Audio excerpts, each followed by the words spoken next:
I need to make it clear here. Nihilus's objective would be to follow Captain. He wouldn't be going alone. He'd be going with the Captain here. And the reason we break away from the annals of canon here is because the way this mission is supposed to be played out. First of all, Shepard here doesn't want to... Humanity doesn't want to become a part of the Spectres, but they're being politically pressured into becoming it. Because you don't say no to becoming a Spectre, especially if you're brand new on the galactic... this kind of thing. Brand new on the galactic stage.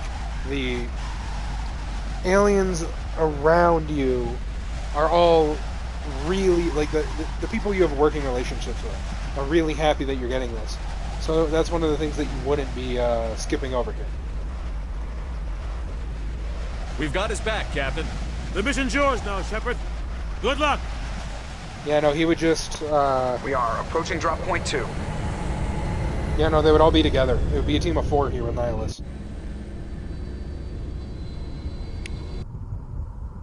Nihilus Ship perimeter secure, Commander. would not be leading the mission. Oh God, what happened here? This place got hit hard, Commander. Hostiles everywhere. Keep your guard up.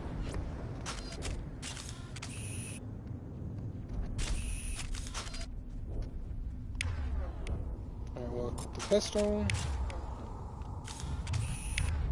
And the shotgun. Smells like smoke and death. That it does. Okay, so yeah, Nihilus would be here. He would not be leading the mission. What the hell are those? Gas bags. Don't worry, they're harmless. Oh God, what happened here? Can we move them?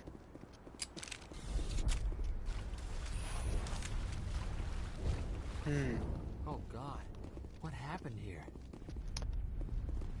They would lead. They'd grab a lead, a weapon, a rope. They would wrap it around that, and then he'd pull it along with him.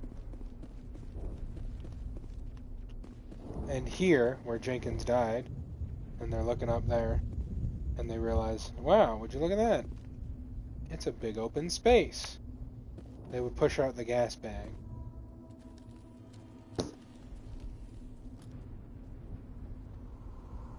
Nah.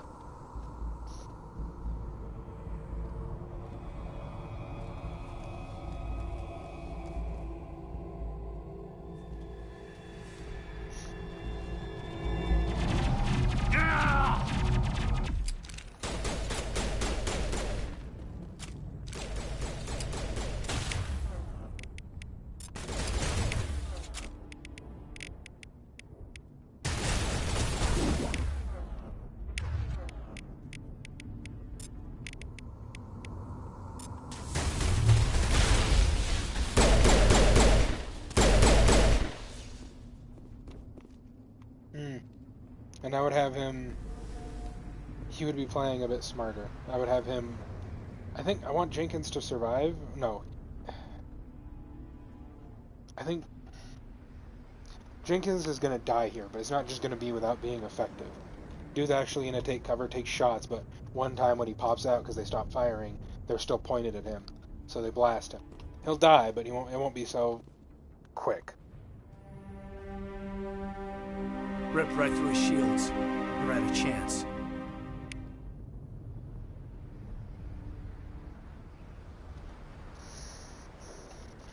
Sometimes Marines die.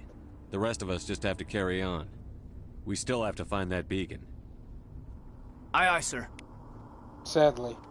If we had time to give him a burial, we would, but we don't. We have to move on.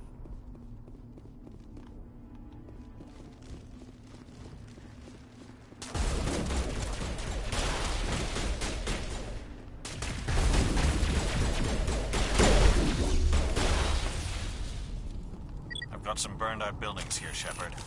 A lot of bodies. I'm gonna check it out. I'll try to catch up with you at the dig site. Again, I would just make it so that they work together.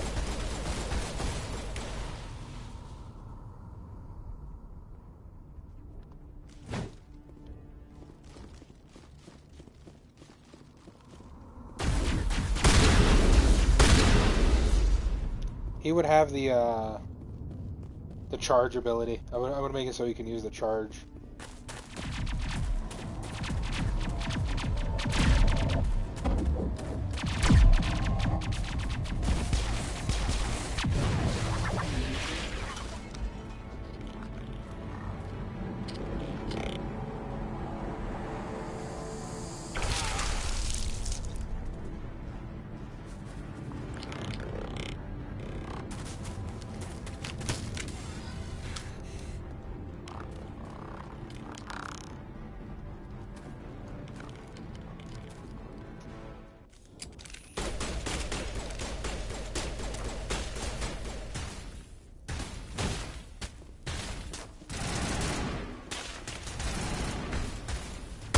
Here he would charge at them.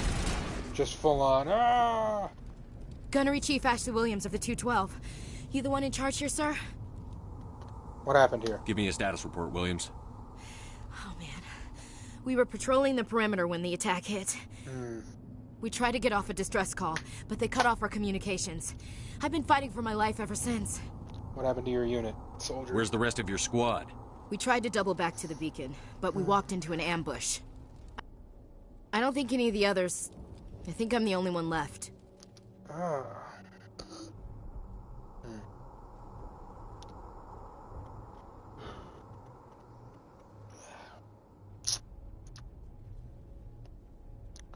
What killed them? Any idea what kind of enemy we're facing? I think they're Geth.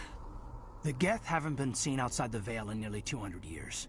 Why are they here now? They must have come for the beacon. The dig site is close, just over that rise. It might still be there. What would he say here? Why are you assuming it's Geth? He says this as they keep moving. You're coming with us, Why are you Williams. assuming We it's need that Geth? beacon. Aye, aye, sir. It's time for payback. I want to make it clear that they start moving and have, like, small conversation. But I'm going through these just so I can have him. What else do you know about the Geth? Just what I remember from history class back in school. They're synthetics, non-organic life forms with limited AI programming, created by the Quarians a few centuries ago. They were supposed to be a source of cheap labor, but ended up turning on the Quarians and drove them into exile. Well, after that, they just kind of disappeared behind the Perseus Veil. Nobody's really heard much from them since. Tell me everything you know about the beacon. They were doing some digging out here to extend the monorail and expand the colony. A few weeks ago, they unearthed some Prothean ruins, and the beacon. Suddenly, every scientific expert in the colony was interested. That's when they brought us in to secure the site. I don't know much about the beacon itself, but I heard one of the researchers say this could be the biggest scientific discovery of the century. And the scientists? What happened to the researchers at the dig site? I don't know. They set up camp near the beacon. The 232 was with them. Maybe their unit fared better than mine. Before the attack. Describe what happened leading up to the attack. We were sent out a couple of nights ago from the main colony to secure the area. Seemed like a routine patrol, until the Geth hit us. We never knew they were coming. So the Geth hit out of nowhere. The Geth hit out of nowhere. I think I'll be writing about Ashley's POV, and I'm going to write them coming, how they show up. It's going to be quick, fast, and deadly.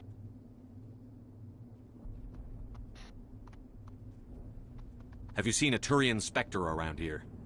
There aren't any Turians on Eden Prime. None that I've ever met. Not sure I'd be able to tell if one was a Spectre anyway. If you saw this guy, you'd know. Carries enough firepower to wipe out a whole platoon. Luckily, he's on our side. Sorry. Like I said, no Turians.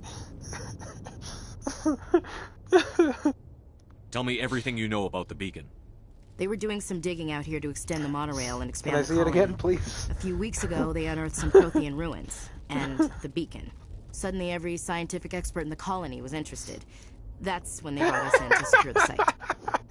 I don't know much about the beacon itself, but I heard one of the researchers say this could be the biggest scientific discovery of the century. Oh, fuck. Motherfucker doesn't have a goddamn, doesn't have a gun. It's gonna be written into the story. Let's go. He doesn't have a fucking gun in his hands. It's empty, dude. Move out. No, I think I'll keep it the way it is. He talks to them. He talks to her a bit, and then just motherfucker standing behind them, hands empty. All right, more Geth. Yeah. Oh yeah. Fuck that dude. Anyway. Yeet. Ha! Bitch.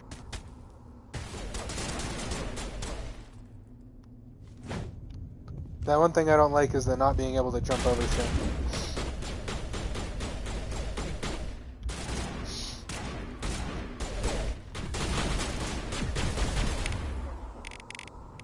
Fuck off! Double check they're dead. I have no idea what the fuck you're shooting at. So, I'm gonna write this one to be slightly smarter than the rest. They move forward here. They get to about here, not knowing that he's there, and then he pops the corner and shoots Shepard in the back. His shields save him. But yeah, that's what happens.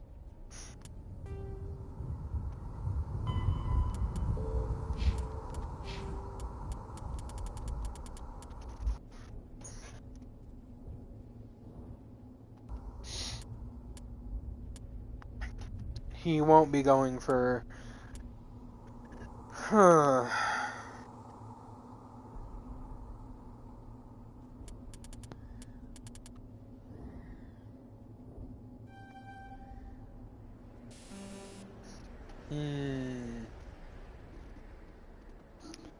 think... Do we make him a smooth talker? Or do we make him... a man of action? I think this Shepard would have more charm than intimidation. He'd lay the charm on thicker than he would intimidate. A very flirtatious kind of Shepard. So we're going 3 charm.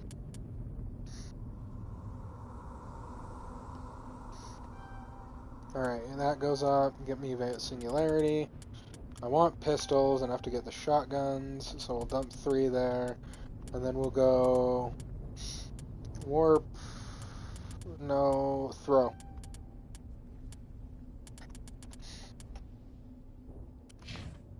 For Kaidan...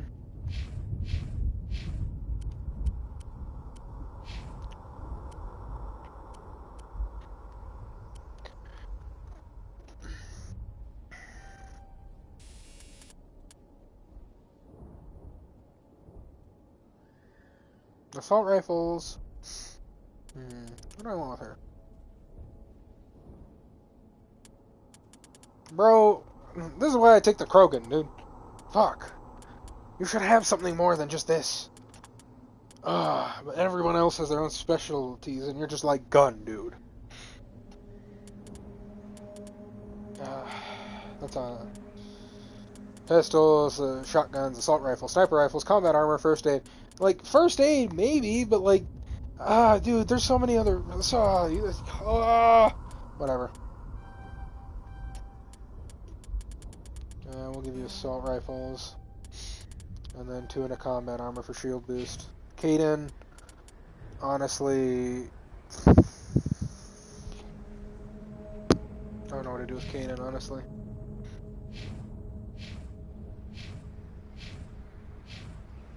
I have the better draw line. Anyway. Yeah, barrier. What I'm going to have Kaidan do is he's going to have the ability to transfer his barrier to people. So he'll just like slap fucking Shepard on the back at times. Just slap! And then he'll fucking, he'll get the barrier and he'll go, tunnel, room, throw himself forward into some shit. And then just start fucking blasting in the middle while they use the outsides to like shoot in.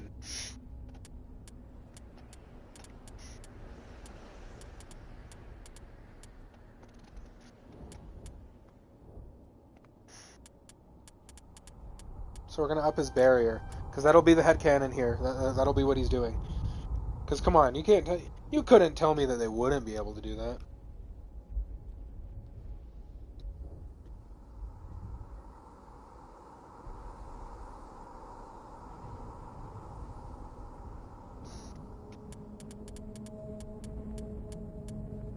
Fuck, I need to figure out how to write biotic abilities into this. Into Shepard's life. Well, I mean, as long as they're exposed, I'll look it up. I'll look it up. Remember, this is a note, motherfucker. Look it up. Bro. Let's Sentinel. Alright, that's good for now. Kodak! Roughly 1,200 years ago, the Turians were invited to join the Citadel Council to fulfill the role of galactic peacekeepers. The Turians have the largest fleet in Citadel space, and they make up the single largest portion of the Council's military forces. As their territory and influence has spread, the Turians have come to rely on the Salarians for military intelligence and the Asari for diplomacy. Despite a somewhat colonial attitude towards the rest of the galaxy, the ruling hierarchy understands they would lose more than they would gain if the other two races were ever removed. Turians come from an autocratic society that values discipline and possesses a strong sense of personal and Roughly 1,200 the dog years hit the ago, controller. the Turians were You invited fuck. to join the Citadel You Council motherfucker. to fulfill the role of Why have you galactic done this? peacekeepers. The Turians have the largest fleet in Citadel space, and they make up the single largest portion of the Council's military forces. As their territory and influence has spread, the Turians have come to rely on the Salarians for military intelligence and the Asari for diplomacy. Despite a somewhat colonial attitude towards the rest of the galaxy, the ruling hierarchy understands they would lose more than they would gain if the other two races were ever removed. Turians come from an autocratic society that values discipline and possesses a strong sense of personal and collective honor. There is lingering animosity between Turians and humans over the First Contact War of 2157, which is known as the Relay 314 incident to the Turians. Officially, however, the two species are allies, and they enjoy civil, if cool, diplomatic relations.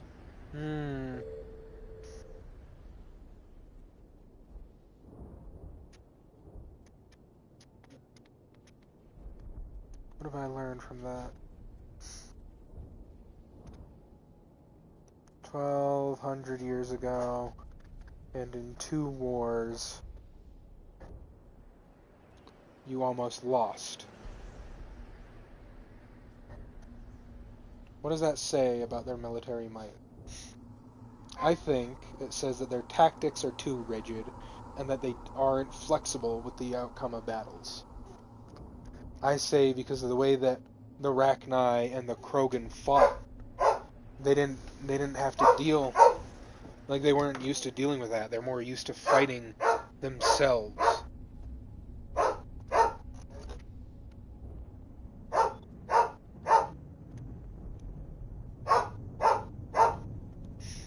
Hold on, Kenji.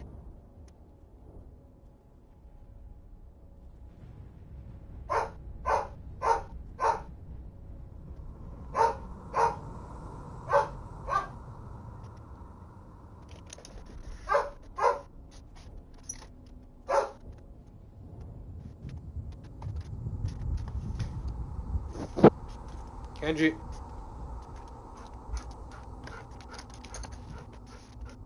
On. Go. Go, Sprinkles.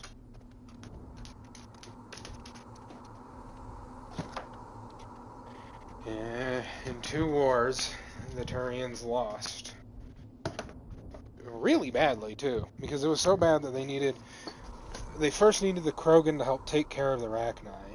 Then they needed the help from the Salarians to help take care of the Krogan. Actually, I think they pushed the Krogan back to their planet, and then they popped that. But they are a useful military, but it still took the Salarians putting them down. Yeah, maybe. We'll keep going, lore-wise. 50,000 years ago, the Protheans were the only spacefaring species in the galaxy. They vanished in a swift galactic extinction. Only the legacy of their empire remains. They are believed to have built the mass relays and the Citadel, which have allowed numerous species to explore and expand throughout the galaxy. Prothean ruins are found on worlds across the galaxy. While surprisingly intact for their age, functioning examples of Prothean paleotechnology are rare. Time and generations of looters have picked their dead cities and derelict stations clean. Some believe the Protheans meddled in the evolution of younger races. The Hanar homeworld of Kaje, for example, shows clear evidence of former Prothean occupation. The presence of a former Prothean observation post on Mars has caused a rebirth of interventionary evolutionists among humans. These individuals believe the god myths of ancient civilizations are misremembered encounters with aliens.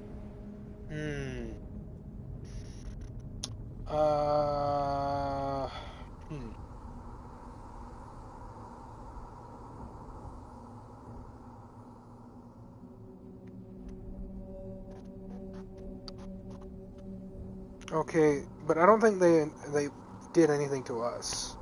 I think they did something specifically to the Hanar, but I don't believe they did anything with humans. I believe they were more observing. They were observing. That's what they were doing. The Geth are a humanoid race of networked AIs. They were created by the Quarians 300 years ago as tools of labor and war.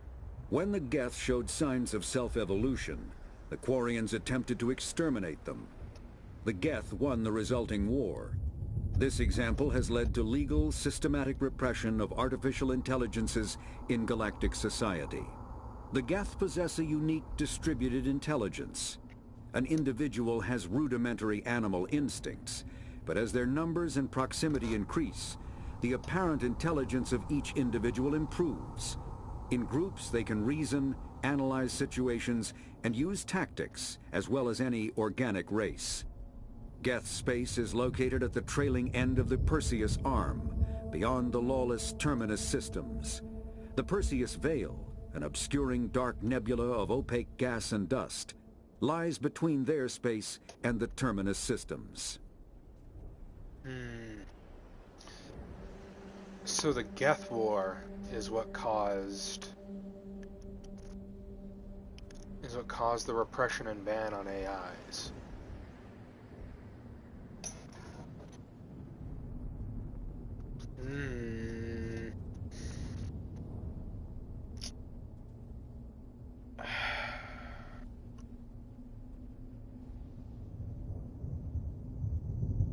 You know what I'm thinking? Well, you aren't here to say what, but what I'm thinking is, if this was what caused the systematic repression of AI, was a clear-cut example of AI, like, going out of its way to fight. Well, we don't. I know the history of the First Contact War, and I know the history of this. I don't know why I said First Contact War, but I know the history of the Geth uprising.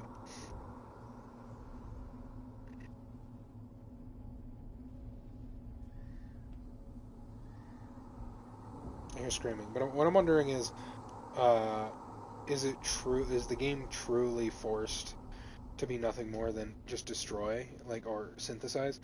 Because I remember reading somewhere that synthesize isn't all that great of a thing, and maybe I agree with that, maybe I don't. But I feel like there should be another option, and I feel like these options are just kind of ass. I think I might rewrite that whole bit. We'll have to figure it out. The Quarians here, though. The Quarian... back to this. Quarian to Rachni War. What I'm imagining is that the repression of AI is going to affect the Fallout. Because as much as I don't want it, and I fucking don't, the synths are evidence enough to me that humans can create AI in a sense. I mean, they're synthetic humans, so they might just... I might be able to get away with making them synthetic body parts organic brain? I don't know, hold on. Synths, Mass Effect. Not Mass Effect. Synths, Fallout, New...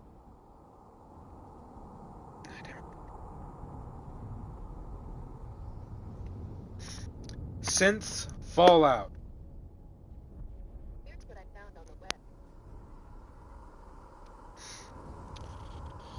Synths, are they organic in any way is my question.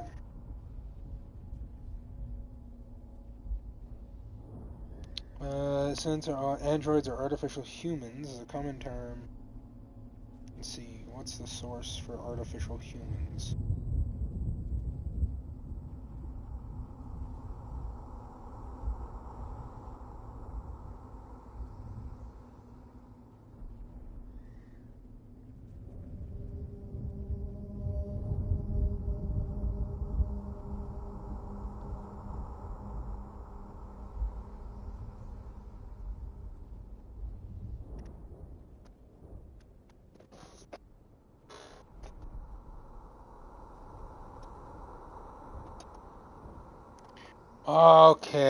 Okay. So they are biological.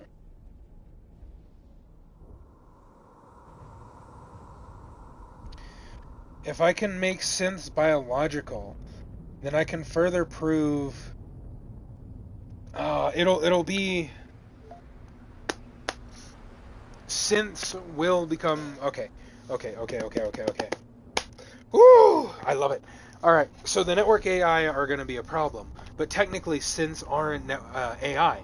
They are biological creatures, well, biologically made with robotic parts. Like a robotic skeleton, basically, built on top of biological shit over it, connected to the brain that they make. I'm going to write it like that. That's how it's going to be. Let's fucking go. I got around the problem of having AI. Because I still don't want to have AI, seeing as it's a major issue like integral to Mass Effect. So they won't have AI, they won't get that far, but they will create artificial intelligence in the sense of biologically. It won't be a fucking it won't be networked AI or AI at all. It'll be a biological creature that has robotic parts. Let's fucking go! Woo! Yeah, Odin. A biological creature with biological bits.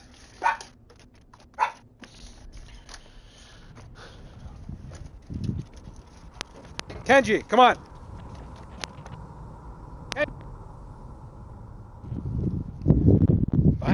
Biological thing with biological parts that they made. They don't create AI. They create artificial human.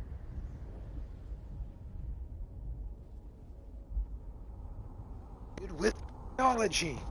Oh, they got connected and disconnected. They don't create AI. They create artificial humans made with biology. Woo! Alright.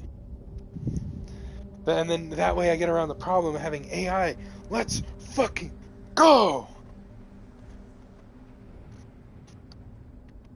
Alright. Calm down. We gotta move on to the next one. We got around the Geth problem. We did it. And Paladin Dance is still going to be in the thing. It's just, the Institute is going to send out robots and stuff to infiltrate organizations.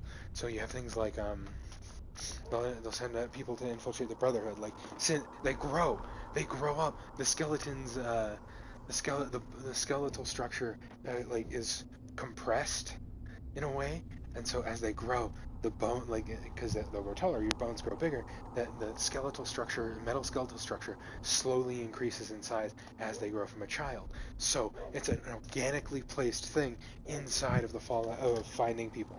Odin, come on! That's what I thought. So it's an an organic creature built and designed to survive through the wasteland, and then eventually they get into where they need to be. Be it the Brotherhood, be it the fucking whatever it is, they can get in there and then become an integral part of it. So when the Brotherhood splits, he made his own decision. Paladin Danse made his own decision to join the Brotherhood. To join which Brotherhood? Because there are synths on the other side too. The synths have the freedom of choice. Because the scientists never thought that they would actually become biologically, actual thinking sentient creatures. They just assumed it would always be, just a creature that they programmed to set a set of instructions into to go do, and then they'd be able to watch through its eyes what was going on. And then when they started gaining sentience, it became a problem. And they were like, what the fuck is going on? And then some started going rogue, and they would see through its eyes as it decided to join a raider gang. Come on, Odin!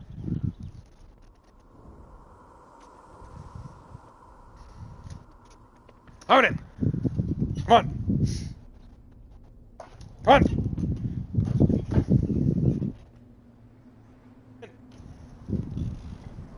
Get inside, fucker! Come on! Go, Bella.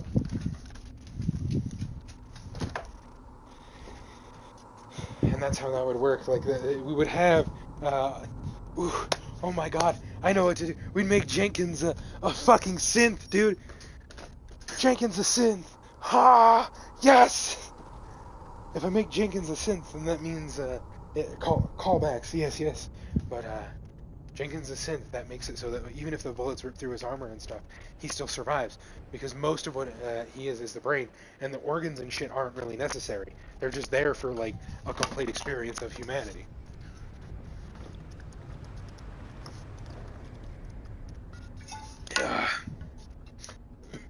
So his organs can get burned out.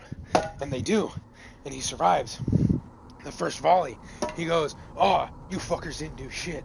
He runs into cover real quick, and then he starts getting corner shots. Takes out, and there's a lot more of them here.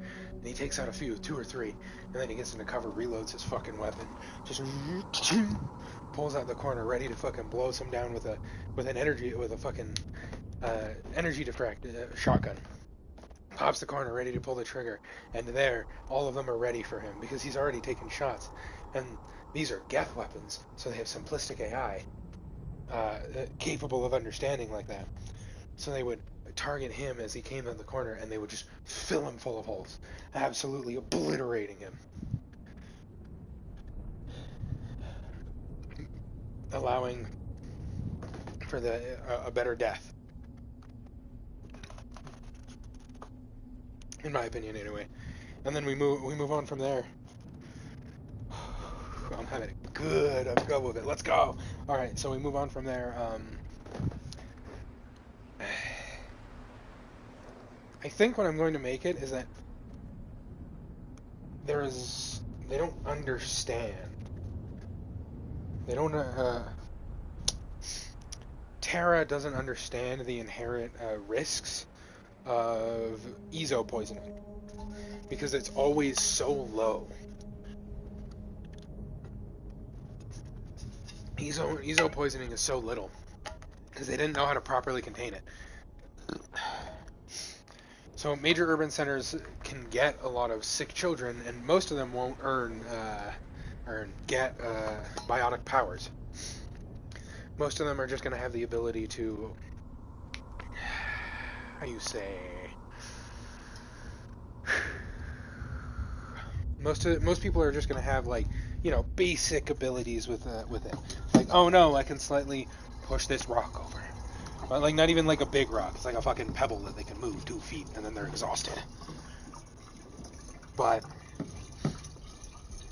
it's not even worth training. It's you have it, but it's not even a thing that people point out. And no, they wouldn't get powers because then the scientists would figure it out pretty quick, and I can't have that. Because then they would figure out the problem, they'd figure out the problems to it, and then they would what the fuck was causing it, and then they'd stop it. Because would you really want to be fucking changed like that? I don't think anybody would. Fuck.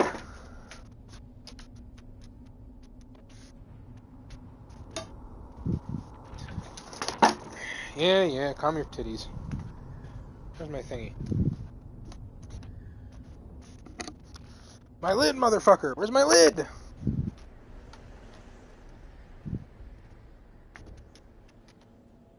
Oh, over there. Excuse me, Kenji.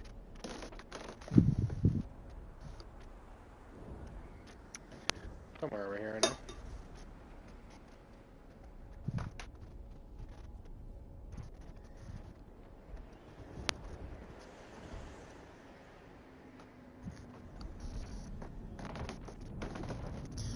Or not. Where the fuck did the lid go?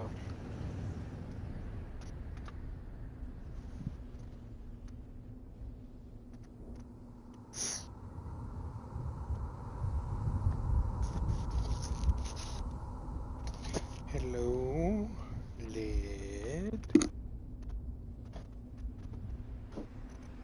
Swear to God, I really hope I didn't fucking lose that thing.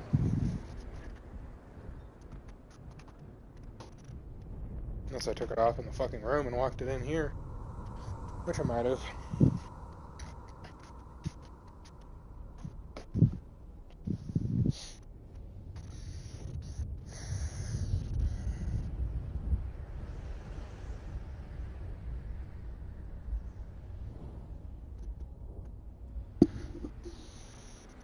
Possibility, but it does not seem so. Ah, there it is. I knew I took it off somewhere. Put it down somewhere, but I just couldn't remember where. Anyway, what was I talking about? Right, I can't have it leaking like that. Because eventually, if everybody got those kinds of powers, it would be, the scientists would figure it out, and the scientists would stop it, because they wouldn't want that shit happening. So if that's the case, then there's a constant leak, and every now and again, somebody who's growing up will just, like, it's a trend, and they don't know where it's coming from or why. But, like, as people grow up, they'll get sick. They'll go, I'm gonna be sick for, like, I don't know, fucking, let's say from when they're a kid. They'll get sick from 7 to 10 years old after the constant, consistent, even when they're in the womb, they're constantly getting this radiation from the ESO. A constant, consistent radiation until eventually they, at like 8 to 10 years old, they get sick for about a month, like a flu, and then it goes away. So, like a super small thing, it's not even like a week, a couple of days maybe, they get sick, and then they get better. And they either, at the end of that, they either develop ESO powers or they don't. And Shepard and our fucker here, Lieutenant Alenko, will also get that ability done to them. But they'll get the ESO powers, I mean.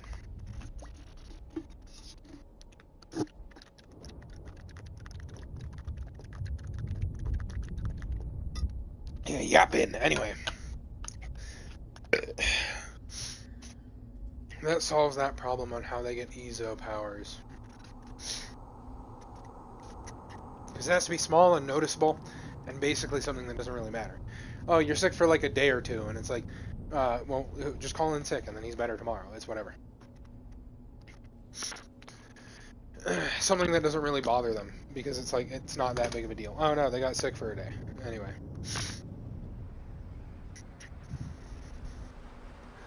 Mild, not a lot of energy put into it.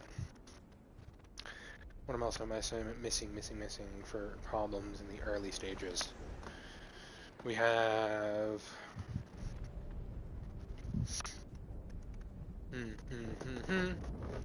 The Skillian Blitz. I'll talk about that when I read it. And we'll move on to the next one.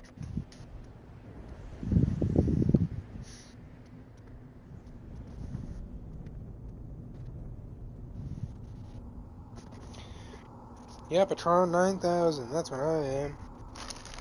Oh, God damn it. Put it out there, didn't I? Let's go get my dog while I'm at it too, then.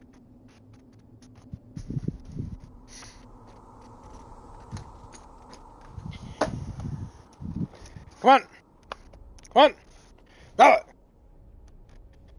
Either get up here or I'll drag your ass in, dog. Come on.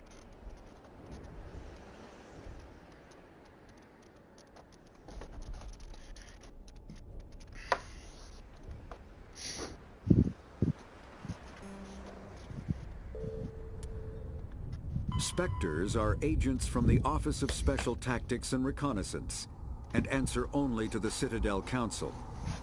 They are elite military operatives, granted the authority to deal with threats to peace and stability in whatever way they deem necessary.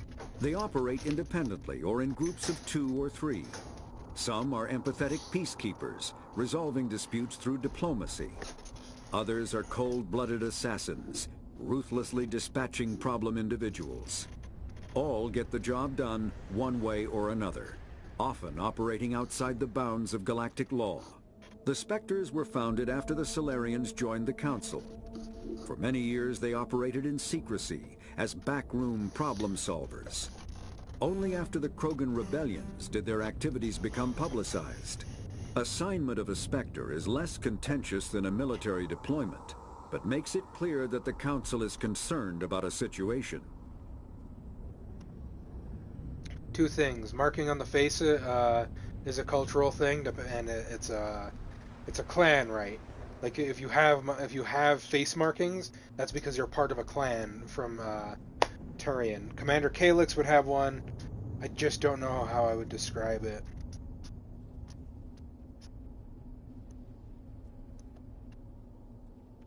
Commander Calyx has one, and I'm basically just gonna fucking, it's gonna be very similar. Like I'm gonna keep it a buck. I don't really think I could come up with multiple designs on all the important people.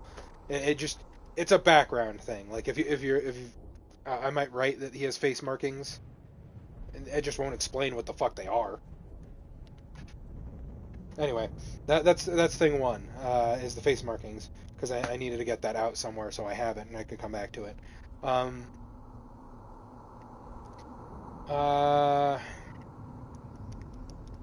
Again, so Terra is going to have a large problem with the Spectres, because people operating outside of the law aren't confined to the things that aren't confined to the processes and procedures that they believe need to be followed. Because, like, again, nuclear war kind of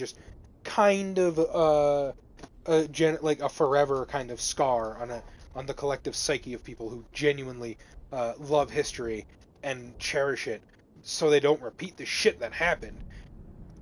Like, people working outside the bounds of the law is something that they don't tolerate. Also, on top of the fact that the lawlessness that it's an overcorrection, I should say, of the lawlessness of the wasteland. Because they don't like the idea of, like, just forever, how do I put this? Like, working outside of the law. They don't really like that idea.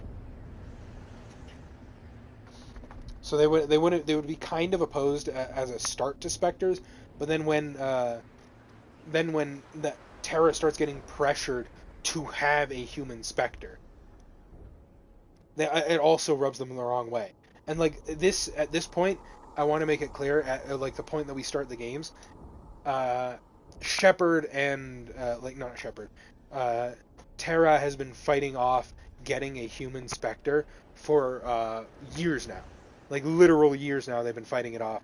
And at this point, the Council is ready to say, we are going to evaluate one of your people, whether you like it or not, and assign them as a Spectre. Because, like, at this point, like, they have the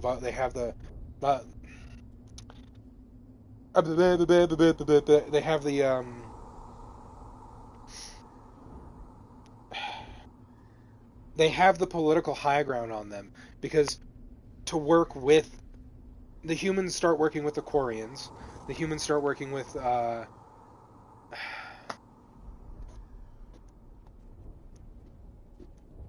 want to find everybody outside of like the purview of the Council, and they start working with them. And these people care more about getting in favor with the Council and the wider galaxy than Terra does. So if Terra goes fuck I should say the Parliament, because that's how I'm going to be writing it. If the Parliament, the government of Terra, the Parliament doesn't agree with what the Council wants, a human Spectre, then like the ultimatum is either you agree with us to a human Spectre, so we gain your at least some of your like understanding of your technologies, to like try and like stealthily observe kind of deal, right? Like get access to that kind of shit. Then what we're going to do is we're going to stonewall your allies further, make it harder for them to become integrated back into the galactic fold. But if you do that, we're willing to ease them into the process, is the way that they put it. And this is like an ultimatum, because they've hit their weak point. Like, because Terra's allies are something that they care about.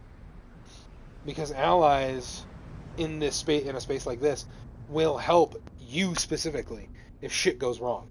So they're going to help they're helping the Quarians now to maybe get them on their side early, if that makes sense. Humanity's first contact with an alien race occurred in 2157. At that time, the Alliance allowed survey fleets to activate any dormant mass relays discovered, a practice considered dangerous and irresponsible by Council-aligned races. When a Turian patrol discovered a human fleet attempting to activate a relay, they attacked. One human vessel survived, retreating to the colony of Shanxi. The Turians followed, quickly defeating the local forces. Shanxi was occupied, the first and to date only human world to be conquered by an alien species. The Turians believed the handful of ships they defeated represented the bulk of human defenses, so they were unprepared when the Second Fleet, under Admiral Castany Drescher, launched a strong counteroffensive, evicting them from Shanxi. The Turians mobilized for full-scale war, drawing the attention of the rest of the galaxy. The Council quickly intervened, forcing a truce. Fortunately for humanity, the First Contact War was ended with a diplomatic solution. Okay. So, Castany Drescher... Good to know. Good to know that I was actually, like, going through this. Because this is going to be very useful for me. Because I can't talk about it. I haven't written about it yet, have I? That fucking blows, but I could talk about it. Alright. I can talk about it in terms that will avoid spoilers on how I'm going to be writing the story. What ends up happening is Castany Drescher comes in after fighting has happened for a while above planet in Shanxi space. Shanxi, whatever. Oh, Shanxi space. So what ends up happening is, they've been pushed.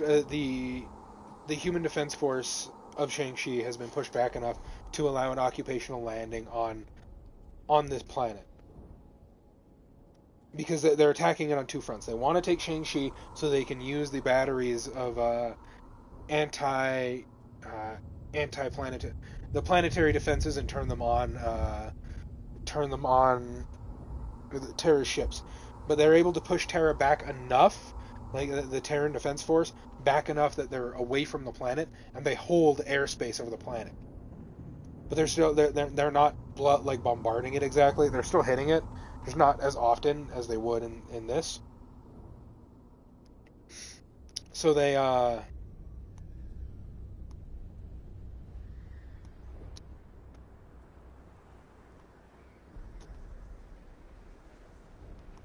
okay, so they're fighting. I'm trying to avoid spoiler territory on how things go. That's why I've been thinking about this for so long. They hit the planet. Shit happens on the planet. They take they push back Terra's planetary defense force back far enough. They're still taking damage from the autocannons and shit that are hitting them, but their shields, no, they wouldn't be able to, because it would be lasers and shit. They'd be holding back away far enough away from the planet to avoid planetary shit hitting them, like the planetary defenses hitting them. But they would send in small, quick transport troops to get in there, deliver the troops, and hopefully take up the planetary, at least a few of the planetary defenses. then, as this goes on, that's how it would go, and I'm doing my best not to go in further than that into spoilers. Then what ends up happening is Constantine Drisher shows up partway into the fight. I can't go more than that. The Systems Alliance is an independent supranational government representing the interests of humanity as a whole. The Alliance is responsible for the governance and defense of all extrasolar colonies and stations. The Alliance grew out of the various national space programs as a matter of practicality. Sol's planets had been explored and exploited through piecemeal national efforts. The expense of colonizing entire new solar systems could not be met by any one country. With humans knowing that alien contact was inevitable, there was enough political will to jointly fund an international effort. Still, the Alliance was often disregarded by those on Earth until the First Contact War. While the national governments dithered and bickered over who should lead the effort to liberate Shanxi, the Alliance fleet struck decisively. Post-war public approval gave the Alliance the credibility to establish its own parliament and become the galactic face of humanity.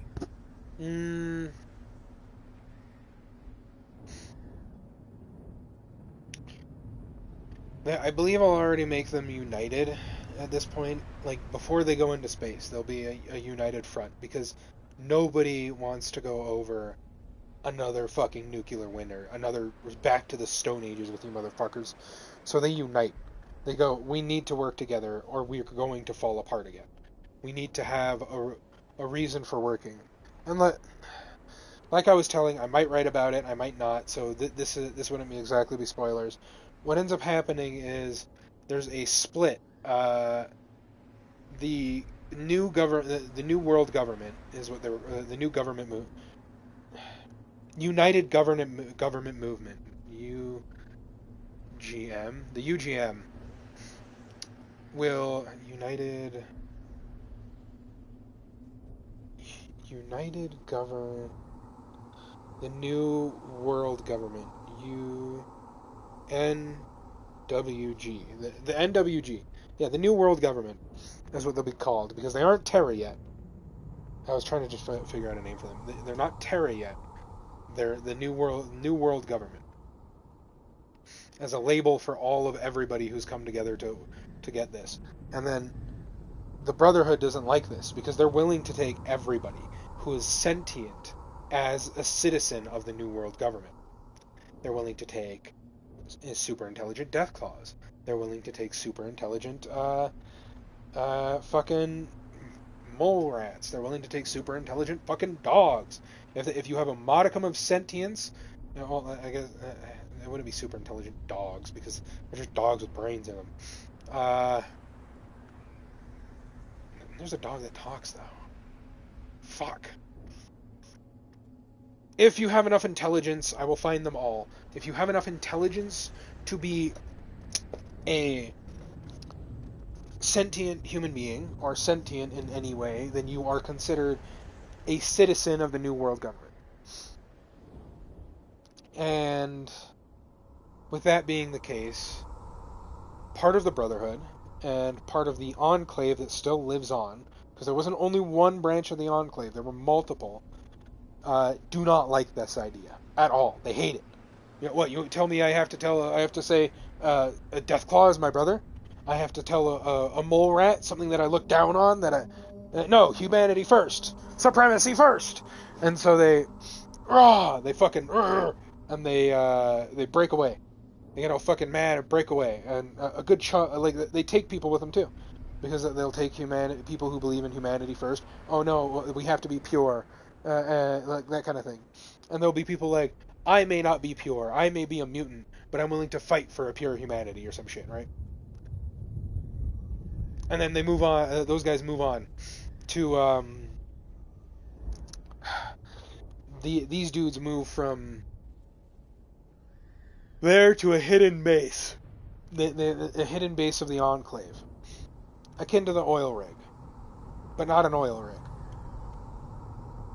Because I'm not just gonna wholesale. Oh no, look, another oil rig. No, it's akin to an oil rig, but not quite. So they move on And what ends up happening is they gather enough support and a war breaks out. With the new, this is on America soil. With the New World Government and the Enclave fighting for the supremacy, fighting to make the new government, the basis of the new government. So, what ends up blah blah blah blah blah. They fight. This is where Paladin Danse comes in.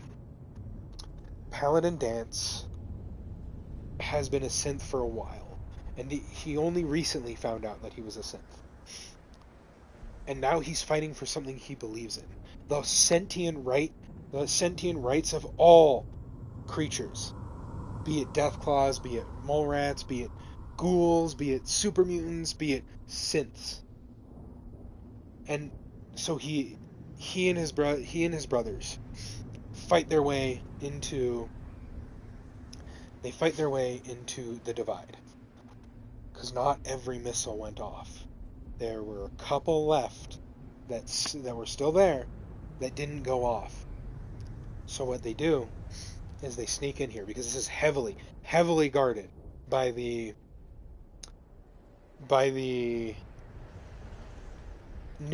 old Brotherhood. It's divided between the new and old Brotherhood as well.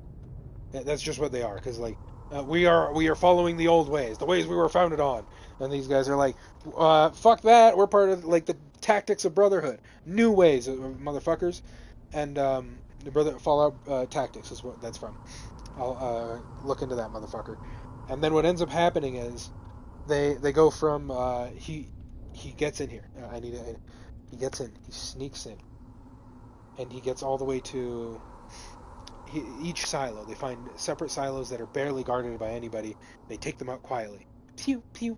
Fucking power armor with grease joints and shit, so they don't get caught. They get in there and they sneak in, and of the first two silos, both of them are non-functional. They didn't go off. They didn't fire up. But because they didn't, the reason they didn't go off and fire up was because they were non-functional.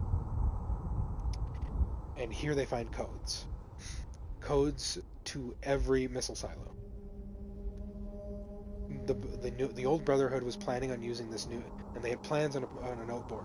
The old Brotherhood was planning on using this nuclear missile in a raid that'll be happening in 24 hours. They have the missile ready, but they're waiting to nuke the main base of the new world government. The NWG. They're planning on nuking their main base and raiding them afterwards with power armor sealed against seal protected against radiation. And Paladin Danse and his crew know that the last silo, the third and final silo that held the only functioning nuke, had a lot of people in it. A lot, way more than they could possibly take and get out.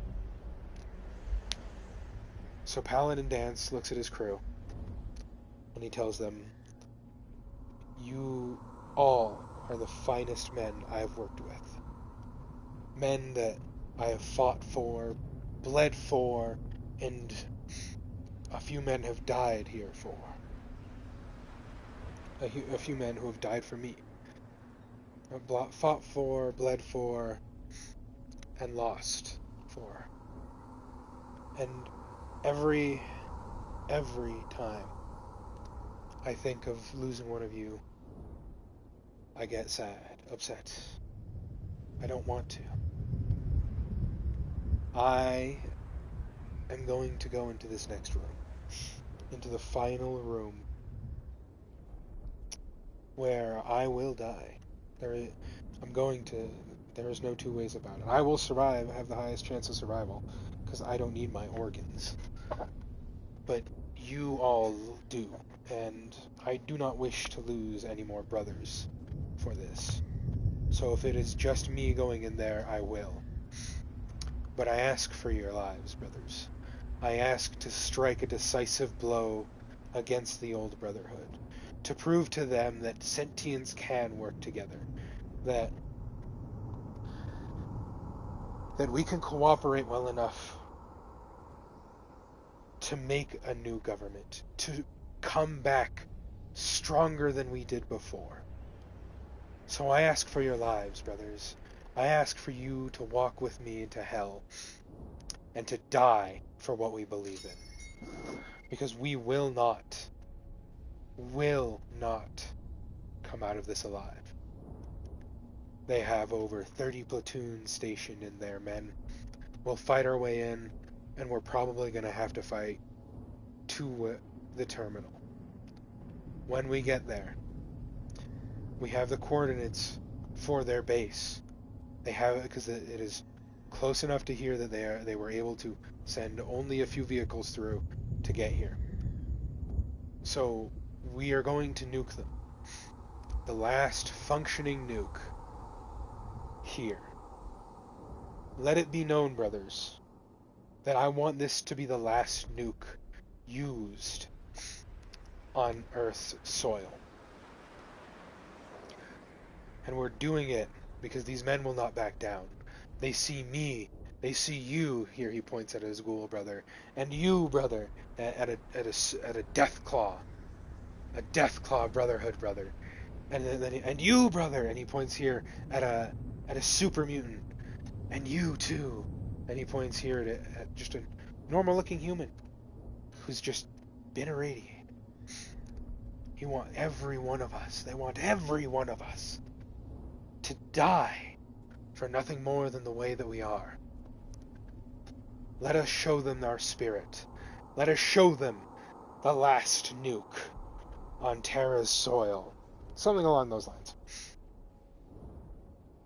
And so what ends up happening is they fight their way through. And every wave they get through, eventually a brother falls. Like, they get through the first few, and they're doing really well. They're cutting them down like nobody's business. They're ripping through. But as I describe each, as they're going through each and every room, that they're mobbing through. The Deathclaw brother will pink, a few shots here and there. The Ghoul brother in the next room over might get a few shots on his shoulders and legs, quite a few on them.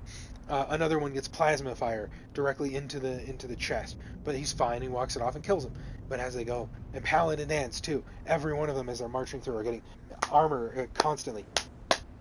Impact. Eventually, the first one to fall. That might be something.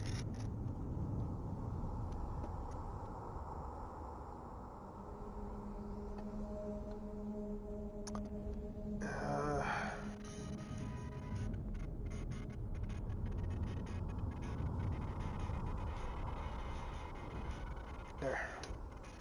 Sorry, Doki. I'm doing my own thing right now. So what ends up happening is, where was I? I was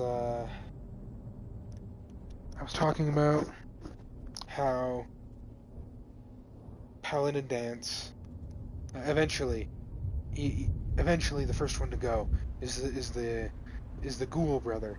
He's been taking the most hits. Pink getting out of cover enough to cover fire for them, and eventually they get him. A plasma weapon charged up runs through a hole through his chest, and he falls to his knees, coughing up blood. He knows he's going to die. He has no choice. So he tells his brothers to leave. Get out of here now! They know what he's planning on, and they hate that they have to run, but they do. The Deathclaw on all fours, hitting at his full sprint, using his claws that have been left exposed, like the tips of his claws have been left exposed, to dig into the concrete and run through. Paladin Dance is making sure he's covering, like putting enough fire, suppressive fire on them that they can all get out. The human is running as well.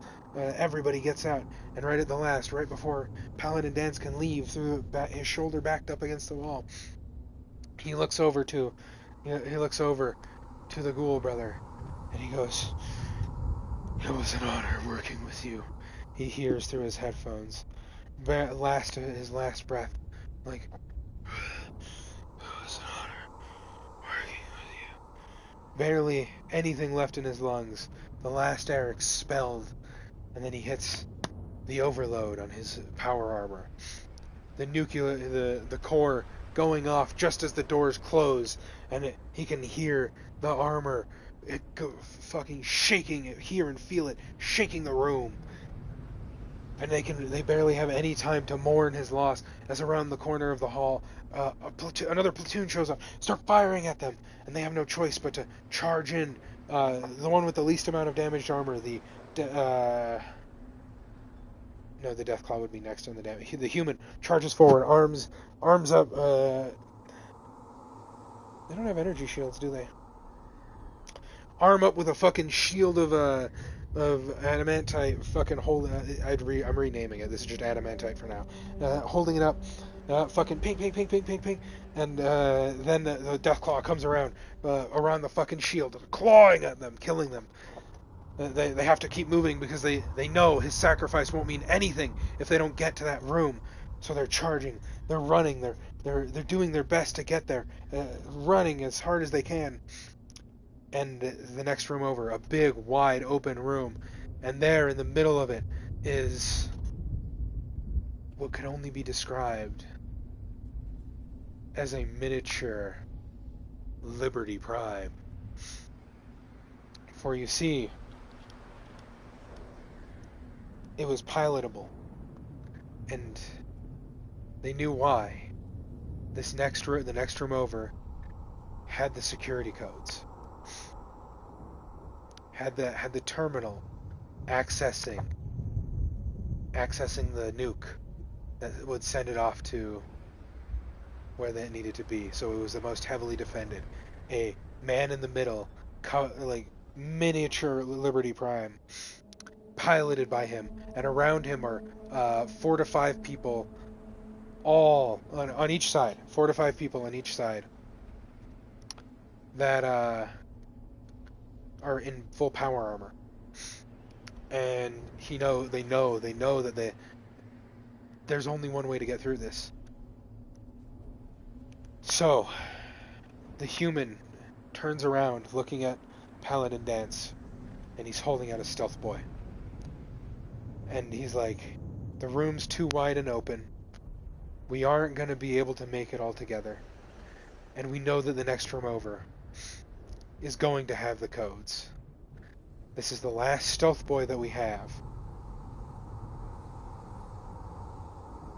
Take him out for us, brother. And he slaps it into his hand. And before Paladin Danse can argue or even try and stop them, he hits a button, and Paladin Danse is invisible. And both the Deathclaw and the human run out into the wide open room. There's still some cover, like a couple of potted plants, but it won't protect them long. It'll get run through with a focused fire.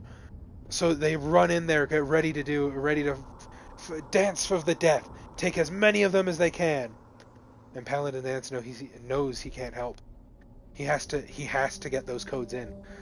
So he, with his stealthed up armor, he books it. They can hear him just because he's going full speed, but they don't know where he is because the fire that they can't focus on where he's coming from, because both the Deathclaw super mutant and both the Deathclaw super mutant and the humans, the Deathclaw the super mutant and the human, that's why I was saying that, all holding them off, keeping their attention on him, and they run in there. He runs past them all. He eventually gets to the silo, and he can hear his crew's dying cries, their last breaths in his ears, and they say, finish it for us, brother. You got this. As each one of them fall, and the last one, the human, give him a good one too for me.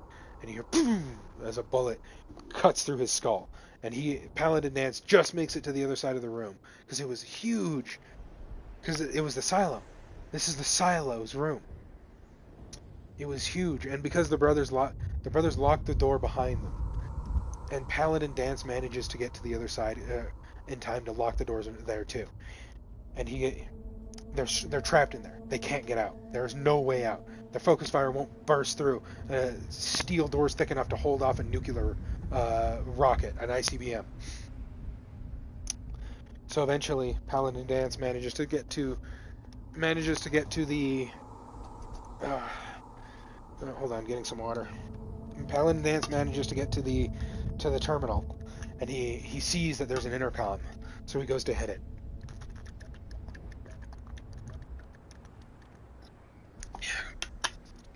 He goes to hit the intercom, and when he does, he tells them, "Old brothers, I have something to tell you. You managed to take out my entire squad just to get me into this room. Just to prevent me from getting into this room. And here I am now. Strong enough to... Not strong enough. Quick enough to get into a room that you were holding me off from. And now you're trapped in there. Nobody can help you out, and nobody can get in. And all you can do is thank yourselves. 'Cause I'm going to set off this nuke. And I have the coordinates to your base. So I'm going to set it off on your base. And you're going to be cooked alive in a room that you can't get out of. I hope the bloodshed and the death and the for no reason murder was good enough for you. Because now I have a reason to kill you. And I'm sending you all to hell. I'll meet you there." And then they hear, as he's continuing to talk, beep, beep, beep, beep. "And I'll let you know, it was a hell of a time getting in here. Beep, beep, beep. And I hated every moment of it. Beep, beep, beep. And now all of my fucking brothers, beep, beep, are dead. Beep, beep, beep. And you're gonna be the one who suffers for it. Beep. Woo, woo, woo, woo." And then the nuke, the activation protocols happen. The sides of the missile slowly open up to allow it to fire away. And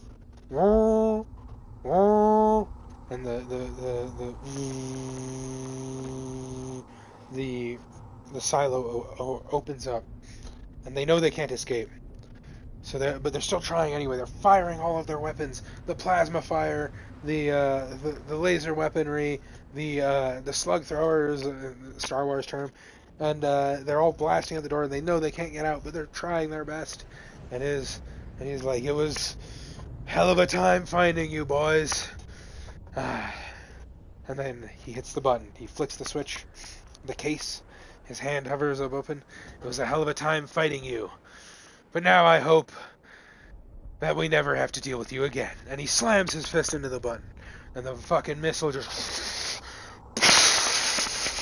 fires off into the air, already having its target destination in mind. It goes off and flies all the way to the Old Brotherhood's base. And as it flies off, it cooks every one of those motherfuckers in that room alive, allowing Paladin Danse to have a happy victory. But he knows that's not gonna last, because although he may have fried some of their strongest members, it was still a Brotherhood cell. They still had power armor.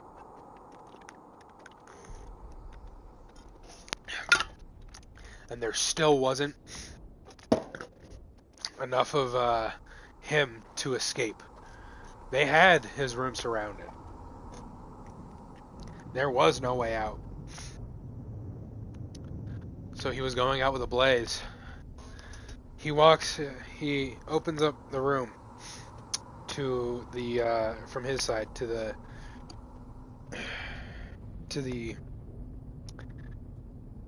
enemies and his friends, and he gathers up all of their armor. Weapons, I should say weapons, not their armor. He gathers up all of their weapons and plants them up to set up traps to point at the one door that they can get in. He knows that he's going to die. They know that he's going to die. but he's gonna take out as many as he can. Paladin dance. So he lines them all up, gets everything rigged with like string basically for fire to fire the weapons from where he is, and he has what was the mini laser gun. No, it's armor. Plasma would work better here. I'm gonna make a mini plasma gun. Because at this point, production should have definitely picked back up, and this is something that that only the old Brotherhood has, because only the new Brotherhood has, because the old Brotherhood is more stuck in the old traditional ways. The new Brotherhood has more advanced, like they advanced the technology that they've worked on, so they have a mini plasma gun, and he has it, and he's just sitting there. It was his Deathclaw brother's mini plasma gun, so he sits there ready. Fucking arm on a string, ready to fucking... Is my phone charging? Yeah, it is. Yeah, it is.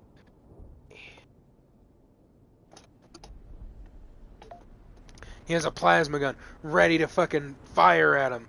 Like a plasma minigun, string in one hand, and he opens the door, gets pried open because they were using fucking heavy-duty explosives. It blasts open, and he's sitting there behind a couple of potted plants. And he's like, "Get ready to die, motherfuckers!" Brrr! Fires off with a fucking barrage shit with his strings, pulls and lets go. It's like a puppet string where he closes his fist and opens it, and it'll activate. And then he's firing with his minigun, like rested atop some concrete, just like letting the laser shit and like squeezing every now and again. But they're getting through. As much as he's mowing down, they're still fighting their way through. Brr, brr, brr. He's getting through them, horde after horde, but he's getting overrun. Grenades are taking out some parts of his weaponry network. He's still firing. The gun overheats for a moment. No, it wouldn't overheat. It would run out of his gun runs out of ammo. So he pulls out a fucking. He stops with the full charging of the weaponry, and he pulls out a plasma cell. No. This would be new. So he removes the plasma cell, the plasma battery. No.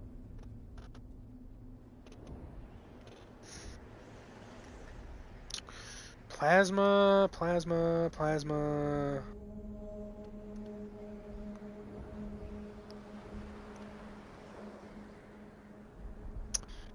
Plasma charger.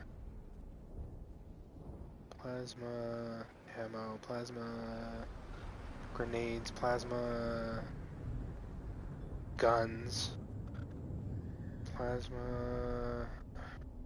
Plasma cell to plasma.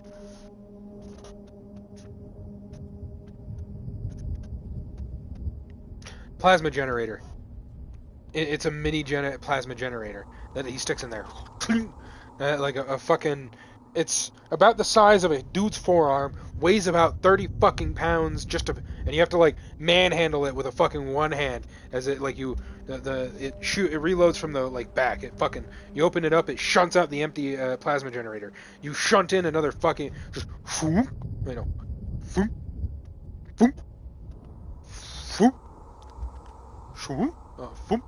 yeah, no, like that.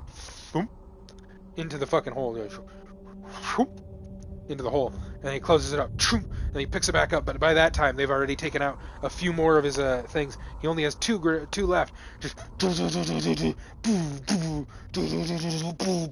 then they take that out with a fucking grenade. They've already got him basically surrounded. So he stands up on top of his cover. Take me out, you motherfuckers! And he's just fucking going, like, the plasma generator is running out of fuel faster than it can generate it, and he knows he's going to die, so he's taking one after another, focus firing on one after another, making sure that they're dead, popping their skulls off, ripping their chests open, and then finally they start taking out, hitting his joints, his aim's going off, he takes out one, hardly, barely takes out, gets one down on his knee, and the last shot fires through his skull. But then, at that point, he was barely able to keep it steady to kill him, and his energy runs out. It pops open. He goes to grab another, but into all of his joints, he falls onto his knees, falls off of his platform, face first into the floor, and then they surround him, and they just start fucking laying into... Everybody was laying into him. But the old Brotherhood base is gone. His mission is complete. They won. Anyway, that's what I'm going to write about at some point. The Terminus systems are located on the far side of the Attican Traverse, beyond the space administered by the Citadel Council or claimed by the Human Systems Alliance. It is populated by a loose affiliation of minor species, united only in their refusal to acknowledge the political authority of the Council or adhere to the Citadel Conventions. Their independence comes at a price. The Terminus is fraught with conflict. War among the various species is common, as governments and dictators constantly rise and fall. The region is a haven for illegal activities, particularly piracy and the slave trade. At least once a year, a fleet from the Terminus invades the nearby Attican Traverse. These attacks are typically small raids against poorly defended colonies. The Council rarely retaliates, as sending patrols into the Terminus systems could unify the disparate species against their common foe, triggering a long and costly war. God damn it, I'm loving this. Being able to just spit out my ideas is fucking screaming it into the void. So, with the Terminus systems, what's going to eventually end up happening is, because I know the Skillian Blitz happened, and then we retaliated for the Skillian Blitz, we're going to have a Shepard who, Paragon, kind of. He's willing to do the, fucking terrible shit. I thought it was shit for some reason. So, he's willing to do terrible shit, fuck the Batarians kind of deal, right? I need music for this. I need music, baby.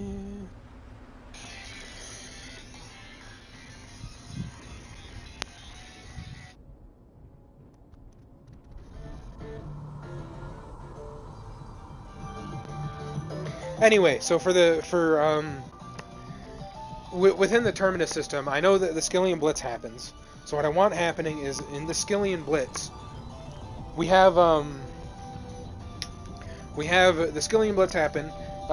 Shepard is one to help defend the colony, but also go after them, because he's like, I'm going, whether or not the government of Terra is going to let me. I'm going to go fight for these people that need to come back home. I'm gonna grab it for a minute. I'm gonna go for a quote.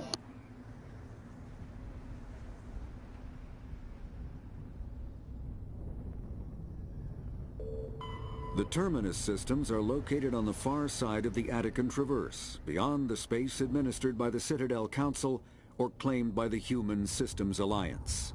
It is populated by a loose affiliation of minor species, united only in their refusal to acknowledge the political authority of the Council or adhere to the Citadel Conventions. Their independence comes at a price. The Terminus is fraught with conflict. War among the various species is common, as governments and dictators constantly rise and fall. The region is a haven for illegal activities, particularly piracy and the slave trade. At least once a year, a fleet from the Terminus invades the nearby Attican Traverse. These attacks are typically small raids against poorly defended colonies. The Council rarely retaliates, as sending patrols into the Terminus systems could unify the disparate species against their common foe, triggering a long and costly war. They posty bitches. Hold on.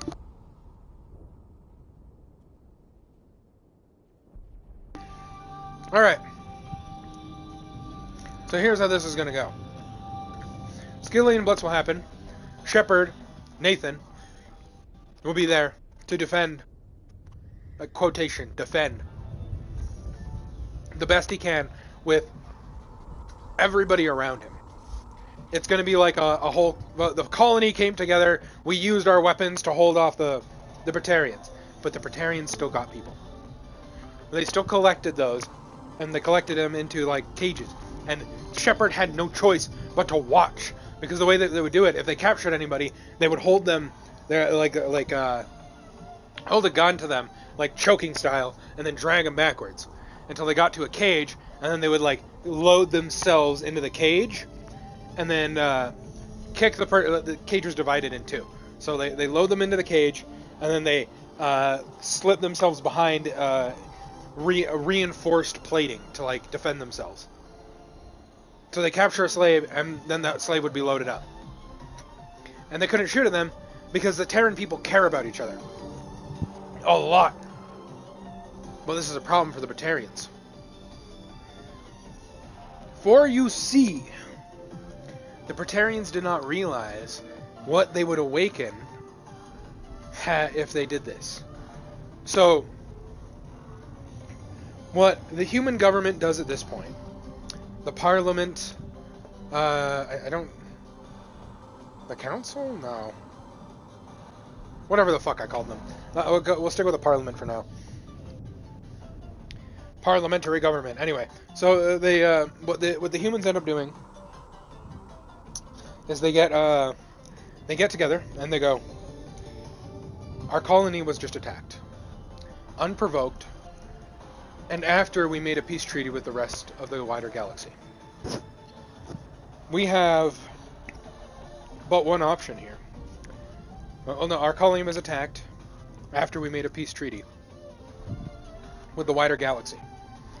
Not only were our people assaulted, killed, and harmed, they were also kidnapped. They took away the Terran people. They have ghouls, not ghouls, they wouldn't be calling them ghouls, they're Terran people. They took, and as he would list here, like here he would walk forward and move to the side. There's a holographic image of a shit ton of people, like just lined up, like 3D lined, and it's like, and as it slowly goes back, they fade out, and he goes, all of these people, so many more than I can dare show you on this Senate floor. That's what it was, the Senate.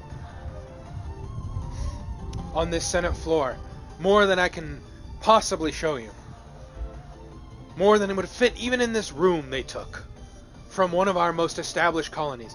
We fought them off. They only took a small, if you look at the grand scale of things, hold on. If you look at the small proportions of it, and the grand scale of things, we did not lose more than 2.2% of our population on this colony. Now, to the Solarians, that may sound like an acceptable loss. To the Krogan, they wouldn't care, because they aren't centralized. To the Asari, we have no response. And from the Turians, we have deal with it. We have been told in explicit terms, if we are to pursue a fight with them, it will be alone. It will be us, just us. But you see, not entirely. For there's another race that isn't a part of the council, but doesn't like the Attican Traverse. Here his arms go behind his back as he turns around, looking at a different sector of the Senate. And he goes, what I propose is we connect with the Quarians, and we use their talents to our advantage. We give them any and all help that they require. We will allow them to house the Quarian fleet here. If they find a planet in our space that is... Shut up! Enough! Hold on. I'm just gonna... If we find Here he's at parade rest, walking around. Hold on.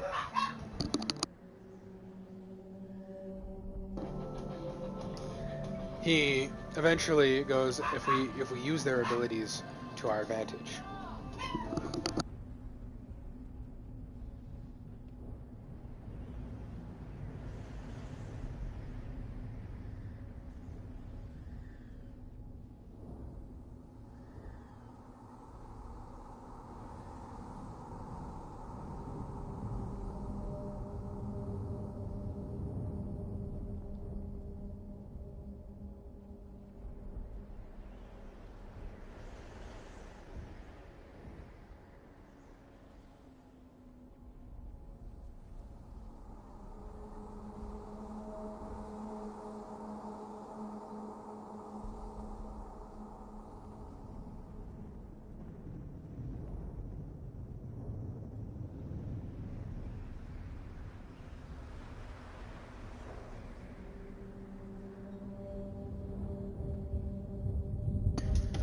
Cliff Notes version, until I can get back, they get the Quarians to help them, they invade that space, they release all Quarians that were captured there, and if any Dextro worlds are found within the Attican Traverse, they'll go help them collect that world so they can live on it, build themselves up, and then go after the Geth. I'll be back.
We back at it. Where was I? Right.